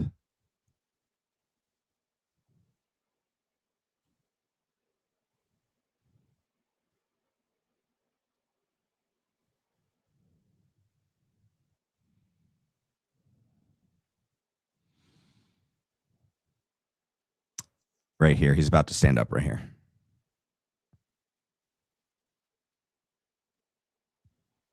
Keep going. He points first and then Philip stands up. He points once first, then Philip is going to stand up and then he does it again. Here it is. He stands up, stand up all the way. Here it is. Boom. which is weird. So Dan points once beforehand. So he's Mhm. already talking to someone. Yeah, he's talking to someone. Yeah. He already knew there was an issue Yeah. before Philip. Correct. And then Philip confirmed it. And then Dan Exactly. said, They're- and now he's in his Yep. pocket, turning it off.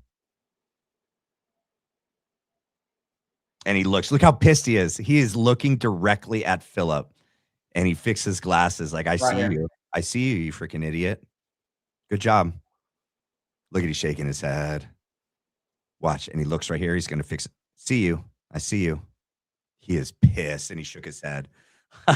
You can't see that any other way, dude. He says, It's 100%. I see you, Philip, you freaking moron. And look at Phillips is covering his head. He's like, Dude, this right here, this image will, this is where the abort should have happened. Yeah, I agree. Obviously, the pressure was so great that before they went there, that the issue was talked about that there is no abort. There is no abort today. No matter what, you freaking make it happen, or all of you are going to be next. I don't know. Possibly. You know, That's a real possibility. because they all felt the pressure to move forward, even with this, even with all of this and being on camera, they moved forward. Or they're just stupid, or both. I don't know. I got to read a couple supers before I forget. Okay, I've been trying. Yeah, go for it, man. All right, Elizabeth said yes. How I think could the cross have been loaded when she first gave it to CK? Possible. Yeah. But what we don't see on him that day is any of the pendants, and so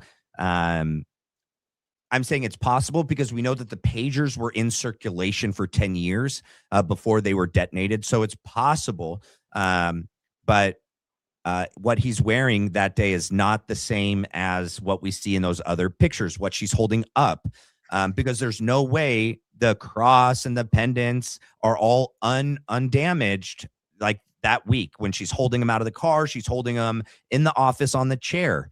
They're totally undamaged. I think it's clear that it's a different, whether it's different from, because John Bray's theory, it got snapped and broke, it still would have sustained damage, you know, or it's different because of Blake's theory that it is the thing that exploded.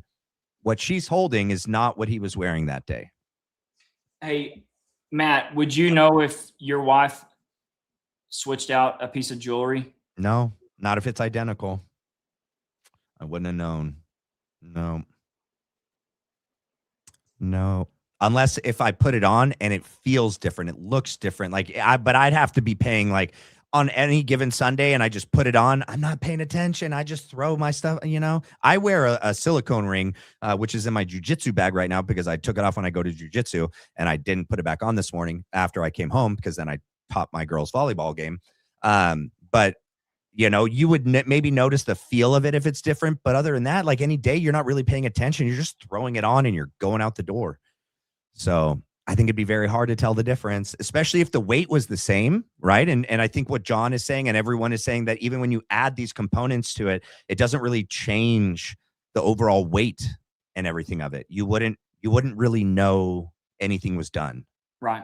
And that's the thing. Like, even if it was a little bit different weight, I'm talking like gram, like, yeah. I mean, something like a busy guy like that, me, no. Like if my Apple Watch Ultra was a little bit heavier one day, I would never know. My only question I just like, I'm talking something tiny. Like if my wife were to switch out my Apple Watch with an explosive Apple Watch, you wouldn't know. I would never know. Yeah. My question is this though. Why wouldn't he have questioned where's the other two pendants? Why aren't they on there? Or do you think he was okay? Here's my answer to that question. Show me where Charlie acknowledges that he's always worn the St. Michael pendant. No, he hasn't. He never did. He talked about a cross. So they're just they just injected the St. Michael thing after the fact. That's true. I've watched him and I've listened to him. There's not a time that I recall if someone finds it, then you find it, where he talks about having the St. Michael pendant and the other pendant. I know about him. I know about the cross. Yeah. That's a good Number point. one, like, No. I just don't know, like that St. Michael. I just don't see someone. And honestly, guys, There's not any photos of him with the St. Michael pendant. I think it's just an embellishment. mm, It was something created, this other extra layer of this kind of cover story, this all hands on deck thing. And basically, yeah, I mean, he's just worn a cross before. well, and the thing is, like, look, guys, I like that Megan, it seems to be coming around on some things, but Megan historically on this specifically, she's been wrong. She actually had on Erica Kirk and said on the week after, you're closer to God than all of us. You're holier than all of us. She fluffed her. It was so bad. And then she had Ben Shapiro on, and he like questioned her about Candace, and she didn't really push back. She kind of just didn't, accept it, and she didn't bow the knee. And then she believes Tyler Robinson did it. She said that she wants him to die. She wished she was there when they turned the key, that she could watch him get murdered. She hasn't been the best on the Charlie Kirk assassination and the Tyler. And in fact, even as of this week, she said she still believes that Tyler did it. So, I mean, I don't know about Megan. I don't either. I mean, I got anybody that's running in that circle with on the Charlie Kirk show after Charlie's gone, partaking in that whole charade that those clowns are doing now with Charlie's show. I mean, Tucker's not. He was the first week, but after that, he hasn't gone back on, and he hasn't. Tucker Carlson, he hasn't fluffed him. No, he went on the show the first week. I think Tucker realized that he probably needs to stay the hell away from that place. And that's why he'll say some things. And he said some things about when Charlie came straight from the White House and he came to Tucker's house. Tucker will say some things, but he's not comfortable saying everything. But he had Joe Kent on, so he is comfortable to ask. Hey, what did you think about? It was boring. It didn't amount to anything. Yeah. The X space is how you're talking. I saw you there. Yeah. I had a feeling you would have asked to speak to him. I tried. Who was running it?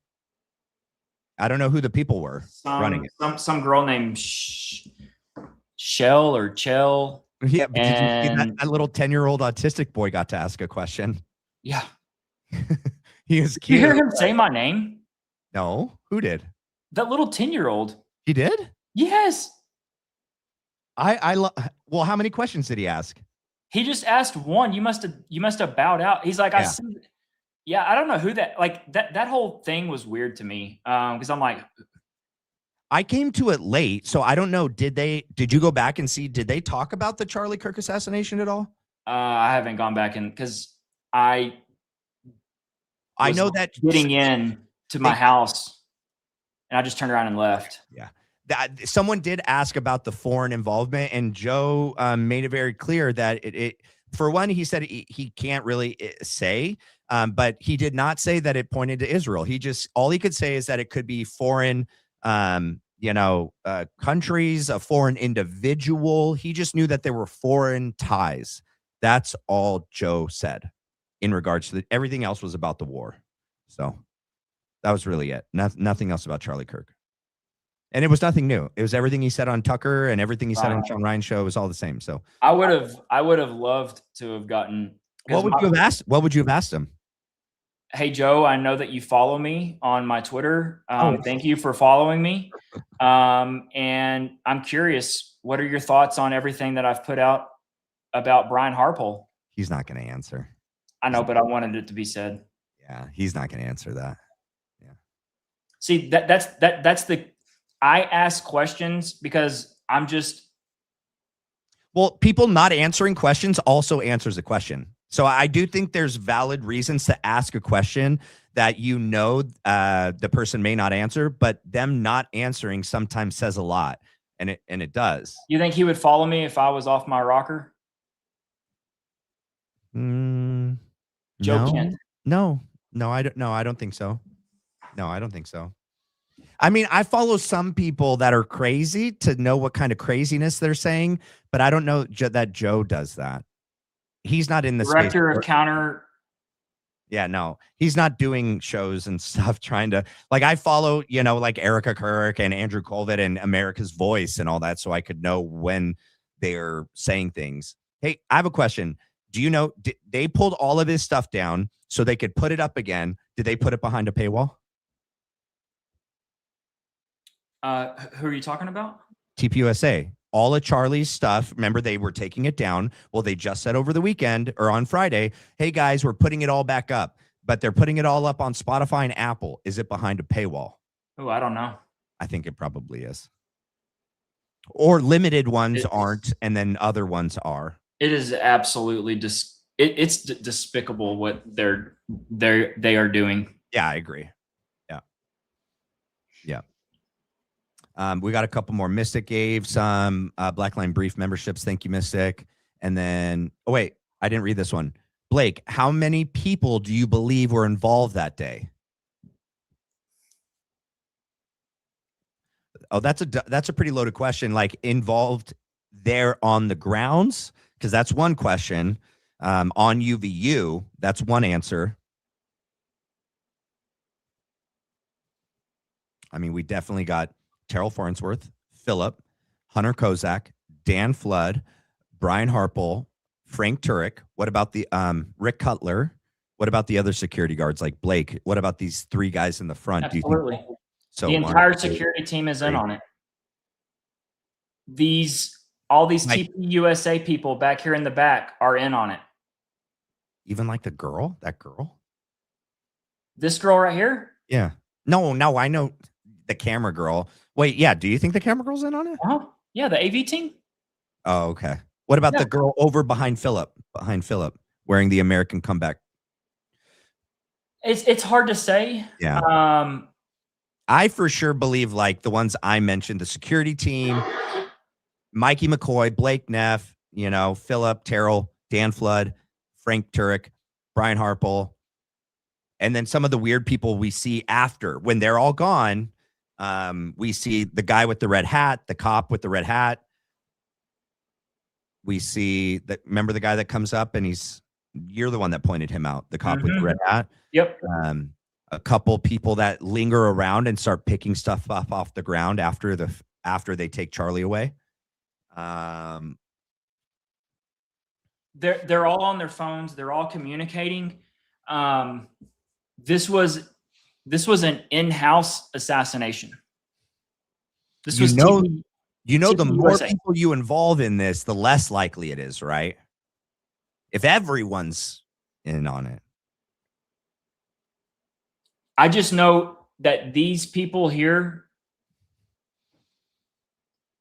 they're cleaning up after. For sure. I agree. They're cleaning up the crime scene. Yep.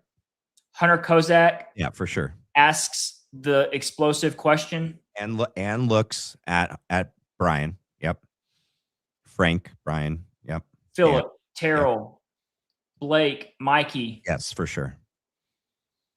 They're in on it. I agree. I agree with those for sure. It's hard to know. This is what's hard for people to comprehend. Can you imagine what type of threat? Let's just take Philip. How big do you think Philip's family is? Is he LDS like Terrell? I don't know. Let's just say he's got like at least a brother or a sister. If he's a mom LDS, and a dad. he's got way more than that, but yes. Okay. Okay. Yeah. We know damn sure Terrell does. Yeah. I mean, he's got a mountain there in Utah now named after the Farnsworth Peak Farnsworth. Do they really? Yeah. Holy smokes. Yeah, it's right around it's about 40 minutes away. Well, I know him and Tyler Boyer are like LDS royalty. That's for sure. Can you imagine what the threat Philip would be facing if he were to deviate? Number one, his freedom is gone. Yeah. So my point is this. They probably have threats that their entire family will be Mexican cartel styled killed. Like MS-13 will make it look like a daycare compared to what is going to happen to your family type of thing. Aside from the fact that you're snitching on yourself. So if you're involved, you're involved. Yeah. Why if would you're you involved, go yeah. singing and snitch on yourself to this conspiracy to commit aggravated murder? No, I mean, you wouldn't. Yeah. No. Yeah. So the number of people, I mean, it is hard to wrap your mind around, but look, I'm just going to put it this way. The level of cooperation, the level of corruption, the level of everything that's happened with people in the state of Utah. Yeah. SBI. I yeah, am putting yeah. nothing past any of these MFers. They all can keep secrets. I mean, we should all be freaking terrified. The at LDS this Church level. and the state of Utah, yes, they can keep secrets way Bro. bigger than most people think. I mean, it's a fucking cult. Yeah, no, it is. Yeah. Like, there's nothing more blatantly obvious that what they got going on up there, they are involved in some crazy ass cult shit. Not everybody though. Like there's average day LDS members that aren't, but there's the powerful, whoever's controlling all this, like this, just the way the case is played out, dude, there should be people in uproar about all of this because number one, it's making the state look bad. I mean, the whole thing with Tyler Robinson, this is one of their own. This is one of their own youth. Yeah, I think that's insane. Yeah. And they're ready to execute. I mean, my God, listen to my senators and people down here in Texas, they're morons. I mean, I can't pretend I have anything better than Mike Lee because I have Ted Cruz. I mean, it's almost like as bad as Lindsey Graham. Six of one, half a dozen of the other. Yeah. It's the same bullshit politician, you know. No, the but I worst look at stuff like that comes out of Mike Lee's mouth, ready to put the lethal injection in Tyler's arm. Yeah. Yeah. And I'm just like, this is diabolical. You guys, they've done studies that like the type of people that seek the highest positions of power and influence, typically like a high percentage are narcissistic sociopaths. Some are psychopaths.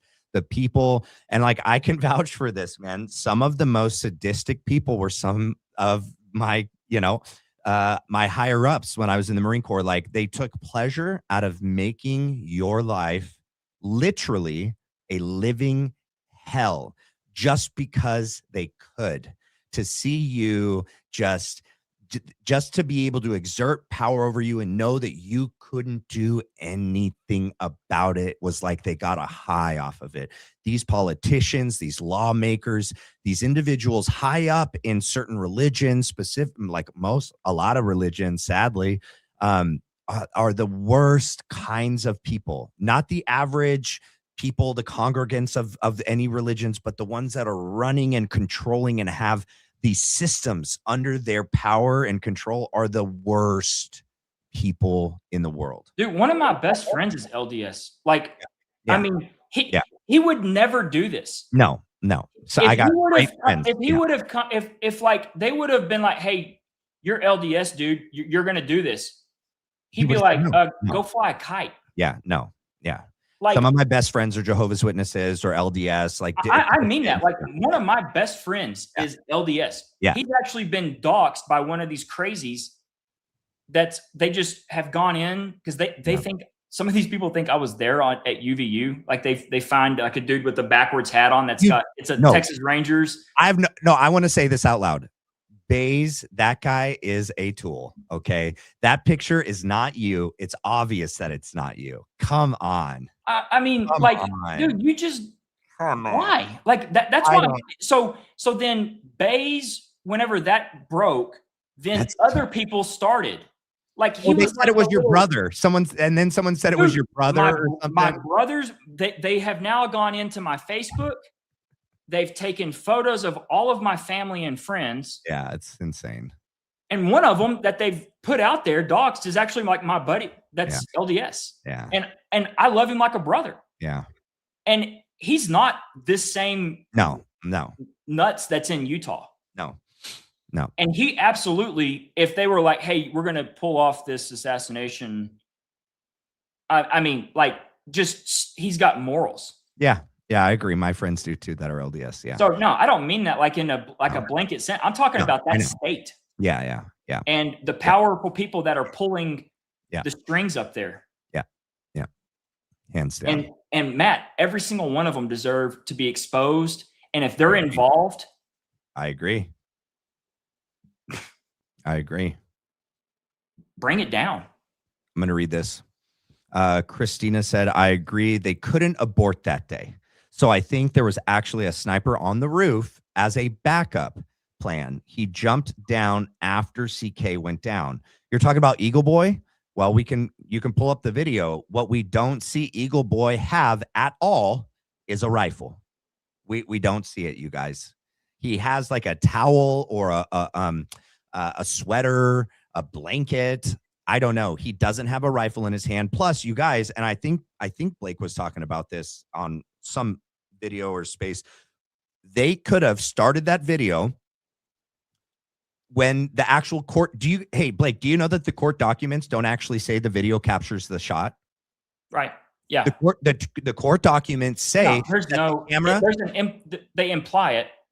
Well, they said that after the shot. The court documents state that the camera captures the guy climbing up over the railing, going behind that building to the right, the top part of the building that's got windows around it. If you scroll over to the right, Blake, keep going. On the roof, keep going to your right. Oh, you don't have it on there. I thought you were on Google Maps. I've got it. Hang on. The little thing that sticks up, right? The part that the guy runs behind it, and you can see him running behind it because it's windows all the way around. The video, the court documents say that it captures him walking over there. He's out of view for like 8 minutes. Supposedly changes clothes, and supposedly that's when he gets the rifle out, even though supposedly the rifle's in the backpack or in his pants. They don't tell you. They want you to just assume that it's in one of the two places, even though it's not. And then he sprints and then low crawls out to the position.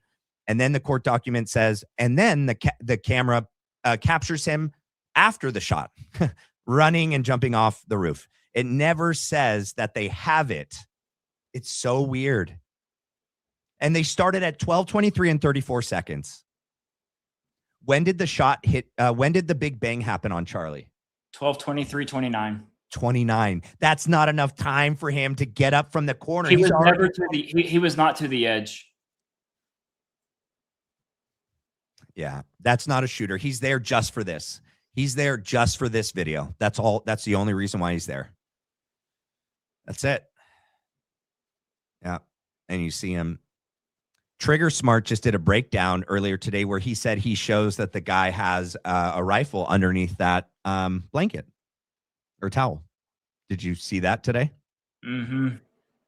He said that it shows that there's something long and hard. No, it's not. You're not holding onto a rifle with one hand jumping down. This is what I have a problem with. Trigger is a smart guy. Ugh. We're talking about a Mauser 98 from World War I. Solid wood, solid metal. Wood, bro. It is heavy. Yeah.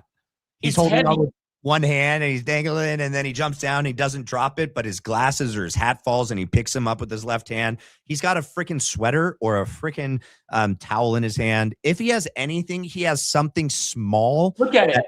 That's maybe I've always said it's a foam gun. If it's anything, it's a Yeah. foam gun because like look how fluid. Yep. I agree. Like something that's supposed to look like a gun to a badly pixelated camera, but not an actual 1900 Mauser. No freaking way. No, like I'm telling you, like a bolt action Yeah. wooden Mauser No. is heavy. And it's massive. It's like 45 to 49 inches long. Yes. And supposedly he disassembled it before he took off. Because remember, he reassembles it in the woods. But from 12:29 and 29 seconds, and that camera starting at 12:20 or 12:23 and 29, and this video starts at 12:23:34. That's not enough time to disassemble anything. Anything. If there's anything that's got structure there, they went and cut a broomstick to Yeah, something. Yeah, I agree. Something. like, and he had a broomstick that Or was cut to this that was in his backpack. Yeah, or a black airsoft gun or a black like water gun or something that is just supposed to look like something strong, like solid and like If long. that. It's nothing. Like I mean, if Yeah.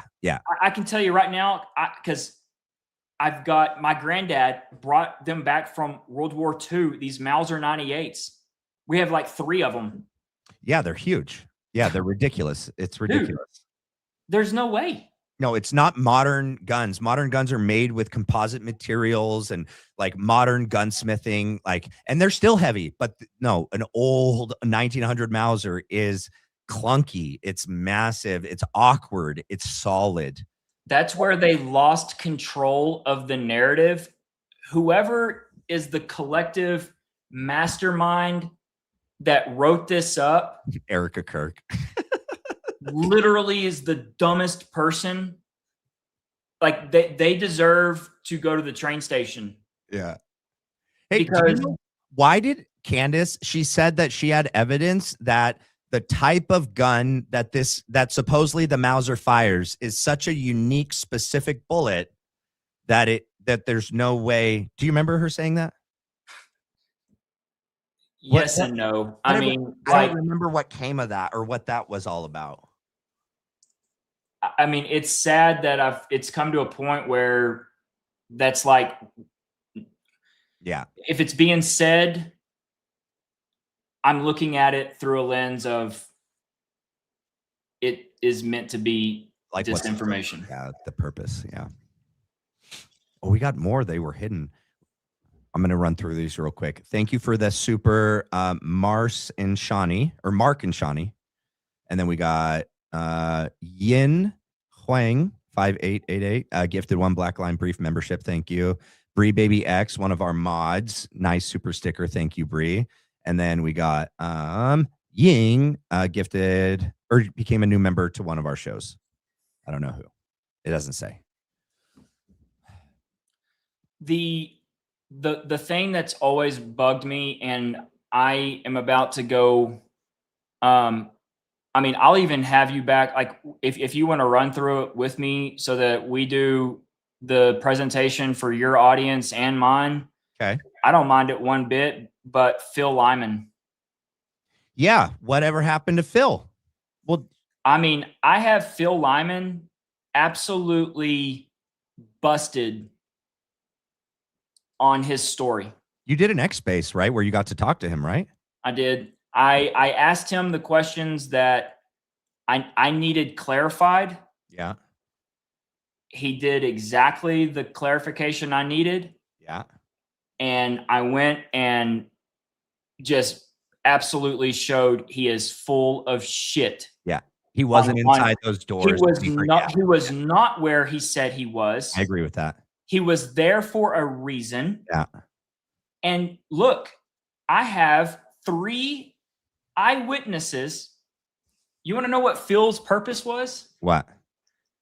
Phil is the person that started to steer everyone The narrative.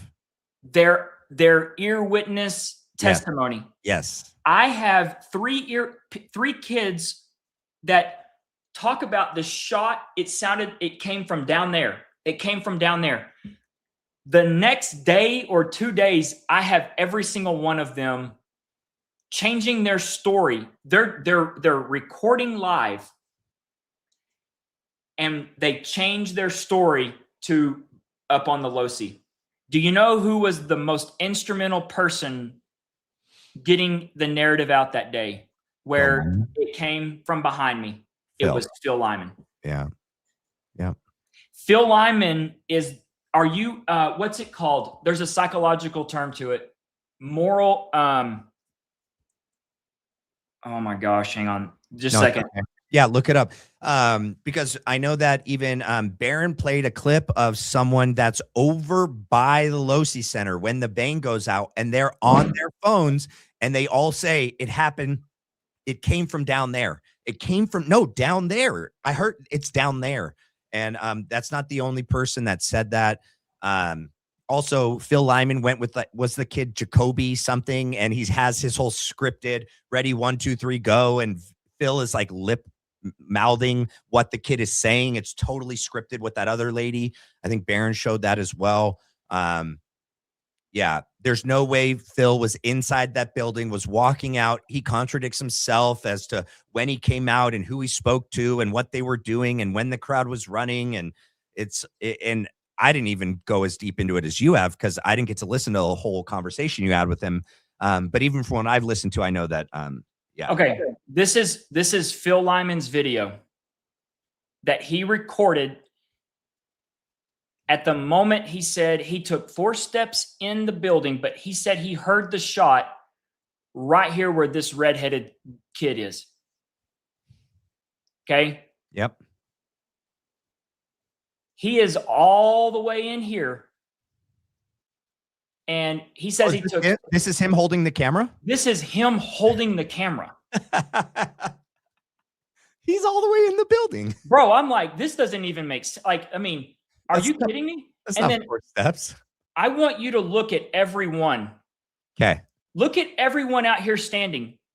Do you think they just heard a shot come from right above them and behind them? Look at everybody. No, they're looking down to the crowd. You would have people pointing, looking. Yep. Yeah, you would. Look inside. Look right here. Do you see anybody concerned about something that happened right there above them? No, and even in the video that Barron showed of the people, they're walking over as it's happening. There's another one, I forgot who played it. As it happened, they were right next to the Losi Center. They were down and to the left. They would have heard it. Like literally, they would have been the closest person to the shot, and they don't look up. They don't hear anything up to the right. They look down and they say down there. So this is why this is why Phil Lyman is one of the top ones on my radar. Yeah, I agree. Is because not only do I know and I can absolutely prove that he lied about this whole thing. Yeah. Just off of the videos, I've matched up other videos that are in line with his crowd. There's basically a 21-second discrepancy. So he's missing 21 seconds here. As this starts to record, as he's at 0.00 right here, there's actually, the shot does not occur right here. The shot occurs 21 seconds before this moment. I believe that Phil Lyman was over watching out the window, and it is 21 seconds to walk here to get to where this point is. Oh, but interesting. Phil was there watching. This was his whole mission. Why he was to leave out from behind Charlie is because he's going to be the one who establishes the credibility. He is going to leverage his popularity, especially with the whole thing with the governor election and all of that. He's going to be the authority that establishes the shot came from right here.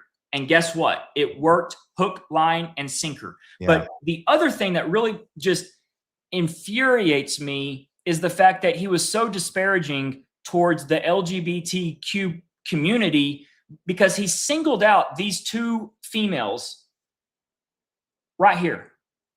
And yes, one of them has short hair. Okay. Oh, he calls them goth girls. He calls them goth girls. Yeah. Crazy leftist is And obviously he what says he's they're wanting cussing somebody out. But my point is this. Number one, he has no clue if they're cussing someone out. And I would submit, no way in hell did they say for these people to go F themselves, like what Phil says to Alex Jones. all those people would be looking Because I'm at him. telling you right now, this guy right here with this Titleist golf Yes. hat or whatever it is, Yep. he would have turned and Yes. looked at them like, you crazy. Yes. Evil. Does Yeah. it look like he had one thing to say? No, and none of those kids kneeling down. None of them are looking at these girls like they're cussing at the crowds like, aha, you got what you deserved. And Phil also uses these two goth girls as everyone's ducking down except those two. Correct. Yeah. As Like if they knew. those two knew it was going to happen. They're not worried. They're in on it. Crazy Do left. you see, are they the only two girls or the only two people ducking down? Or not ducking down? No, there's plenty of people not ducking down. Plenty of people. Yeah. Yeah. So what did Phil Lyman do? Phil Lyman was there. He knew it was going to happen. He was tasked to go to the Sorensen Center, to walk in that door, to be waiting right there. He was watching out the window.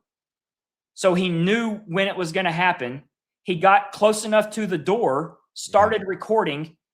His only thing is he was not counting on the fact of someone like me going and finding other video. Yeah. And what I did was simple. You see these two guys running up right here? Yeah.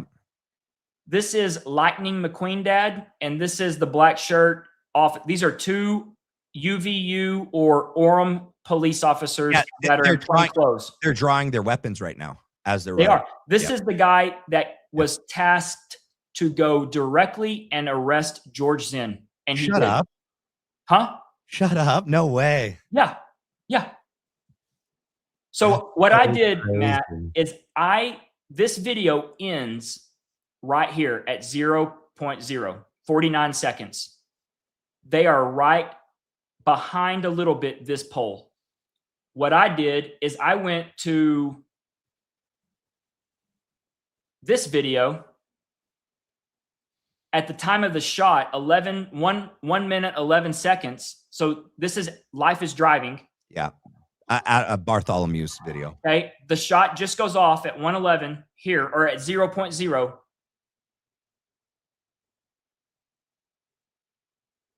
Here they are running up. Yeah, I see them. Yeah, there they are. They just entered the screen. Yep. 49 seconds, 1 minute and 11 seconds. Okay. You see? Yep. There's 21 seconds missing. This is a second is a second. Oh, crazy. Huh. Are you tracking me? Yeah, I am. Yeah, he didn't come out when he said he came out. He wasn't. No, he's full of shit. Yeah. And he won't come on my show now. Like, I've been trying to get him to come on and he won't, because I put out my first video where I'm like, yeah, you lied. Can you go back to those Huh? two college students real quick? Back up this video right here. Do you see this kid right here? He freaking flinches before we hear the shot. Is that because the audio didn't capture it at the right time? Do you not? So he's going to have him face us. Have him look back at us first. Oh, you're not back all the way. That's as far as you goes back. Okay. The original video, if you go to where they're talking just before the shot, he actually has like his body convulses like really hard right before the shot. Supreme Court said they could deport people.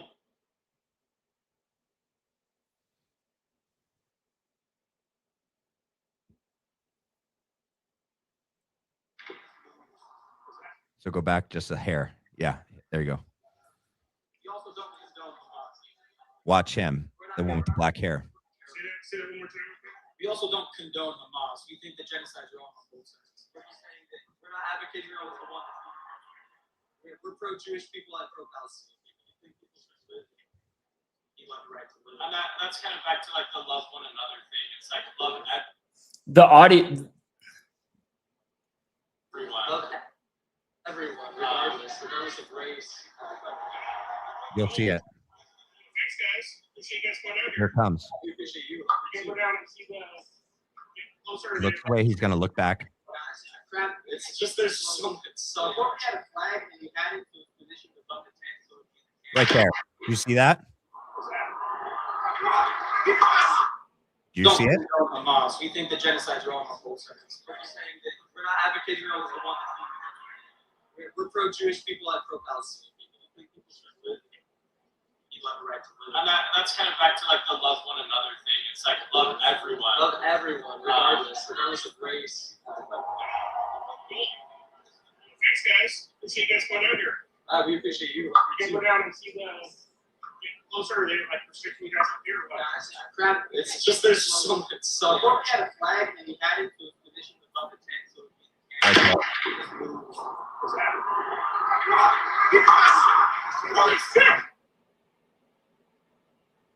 You saw it, right? Thanks, guys. Appreciate it. We also don't condone Hamas. We think the genocide's wrong on both sides. We're just saying that we're not advocating for the one that's wrong. We're pro-Jewish people and pro-Palestinian. His whole body like shakes. People have a right to live. Right before. Back to like the love one another thing. It's like love everyone. Love everyone, regardless of race. Thanks, guys. We'll see you guys go down here. We appreciate you. You can go down and see the. Right after he looks back. Right here. Crap. One more. This is so. It's. We had a flag and he had it to his position above the tent, so. Right there.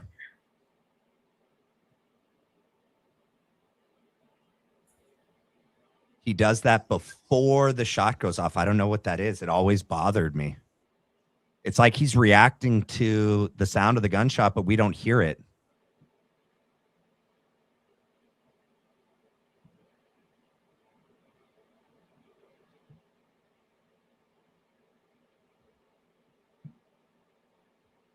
And I don't know what else it could be. There's so much.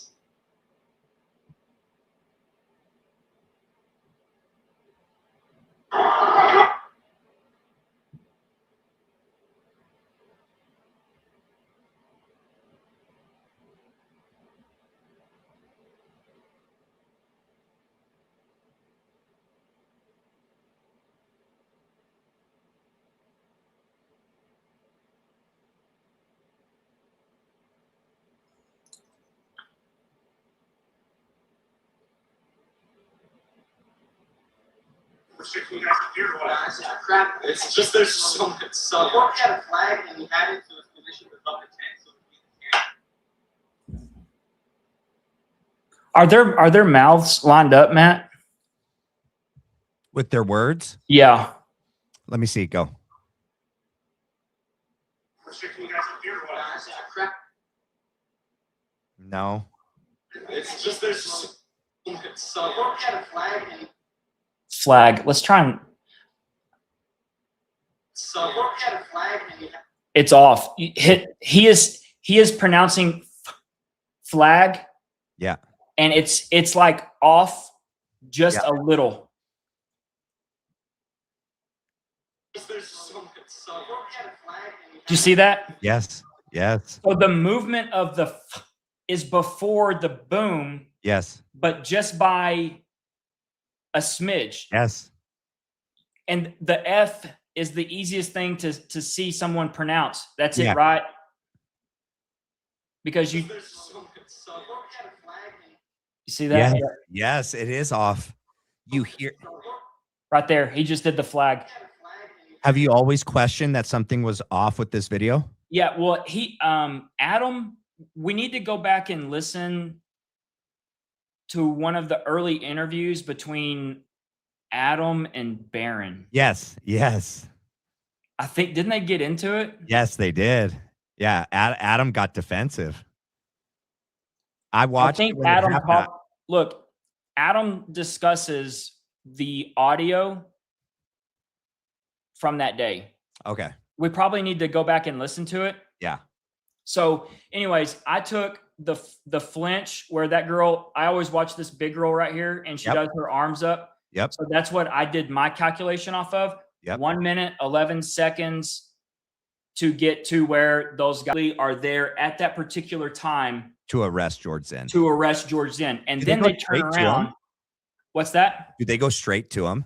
They go straight to him. That's so weird. They go straight to him. That's so weird. Yeah. So Holy basically, It's I like want to have Phil back on, and I You want to think- have you him, think at he'd least come on? answer to this, because I believe he was there for a reason. Yeah. To establish the story, the storyline. Yeah, and you're not the only one that said that. Barron said that too, you know? Yeah. And I know you don't see everything the same way as Barron, but I mean, I know that he covered it as well because he showed different clips of where he is literally coaching that Jacoby kid or whatever his freaking name is, Jeb Jacoby or something like that. It's right after the shot. They have him do a dry run of the take and then they redo it. And you can actually see Phil Lyman's lips. He's mouthing what the kid is saying while he's saying it. It's so weird. Oh, Charlie Kirk. Yeah, and then that's the same kid that's actually on the 60-minute interview with freaking Hunter Kozak, which is weird because like Hunter's like supposedly the opposition, the F America, asked the last question, but he's connected with this kid and this kid's connected to freaking Phil. It's so weird. 100%. And it's so weird. Like, why would Erica agree to Barry Weiss having Hunter Kozak on? That is, you can never, I would say, frick Makes no no. sense. Because guess what Hunter Kozak's job was? To make Charlie's life a living hell. That's literally 100%. what the on F America tour was. And then they all of turn a sudden around it just changes. and she's okay with it. And she's like, oh, you were there that day. Like, it's so weird. Like a real surviving widow would be like, screw you. No, I'm not going on your show if you're going to have that kid on here. No, he's not going to ask me a question. What did you think about the question though? Rephrase, Like, my memory. The question to Erica about From- Trump. Oh, it was so weird.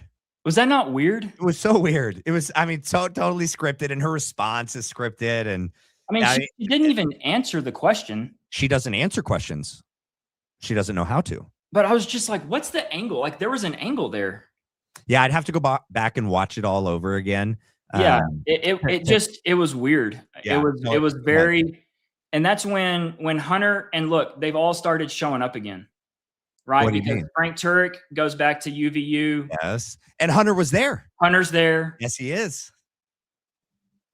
Makes no sense. Frank even says it, and he talks to Hunter. Well, here's the other thing. Did you know that in preparation to them coming back, they reached out to people and they advertised specifically to people that were there that day. They wanted people that were there that day to be back, and they wanted to ask them questions. They wanted to help change narratives. They wanted to make sure that The shakedown. Yeah. And then at the end, Frank's like, okay, for those of you, it was a 2-day event. They spoke to people the day before.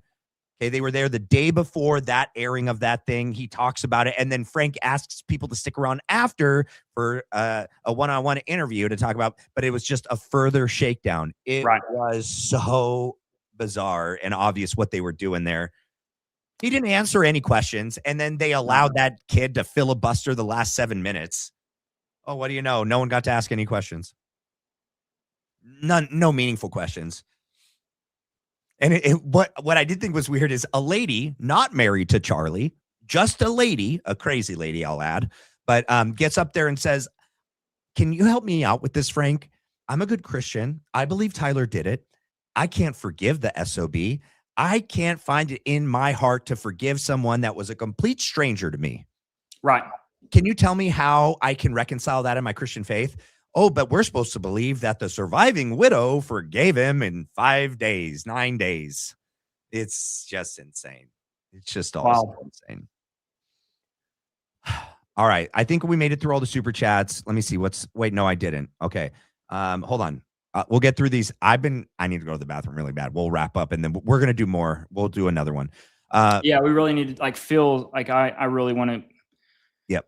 And yes, we're going to have Zach and Blake and John and myself on Wednesday. It's either going to be 5 or 6 p.m.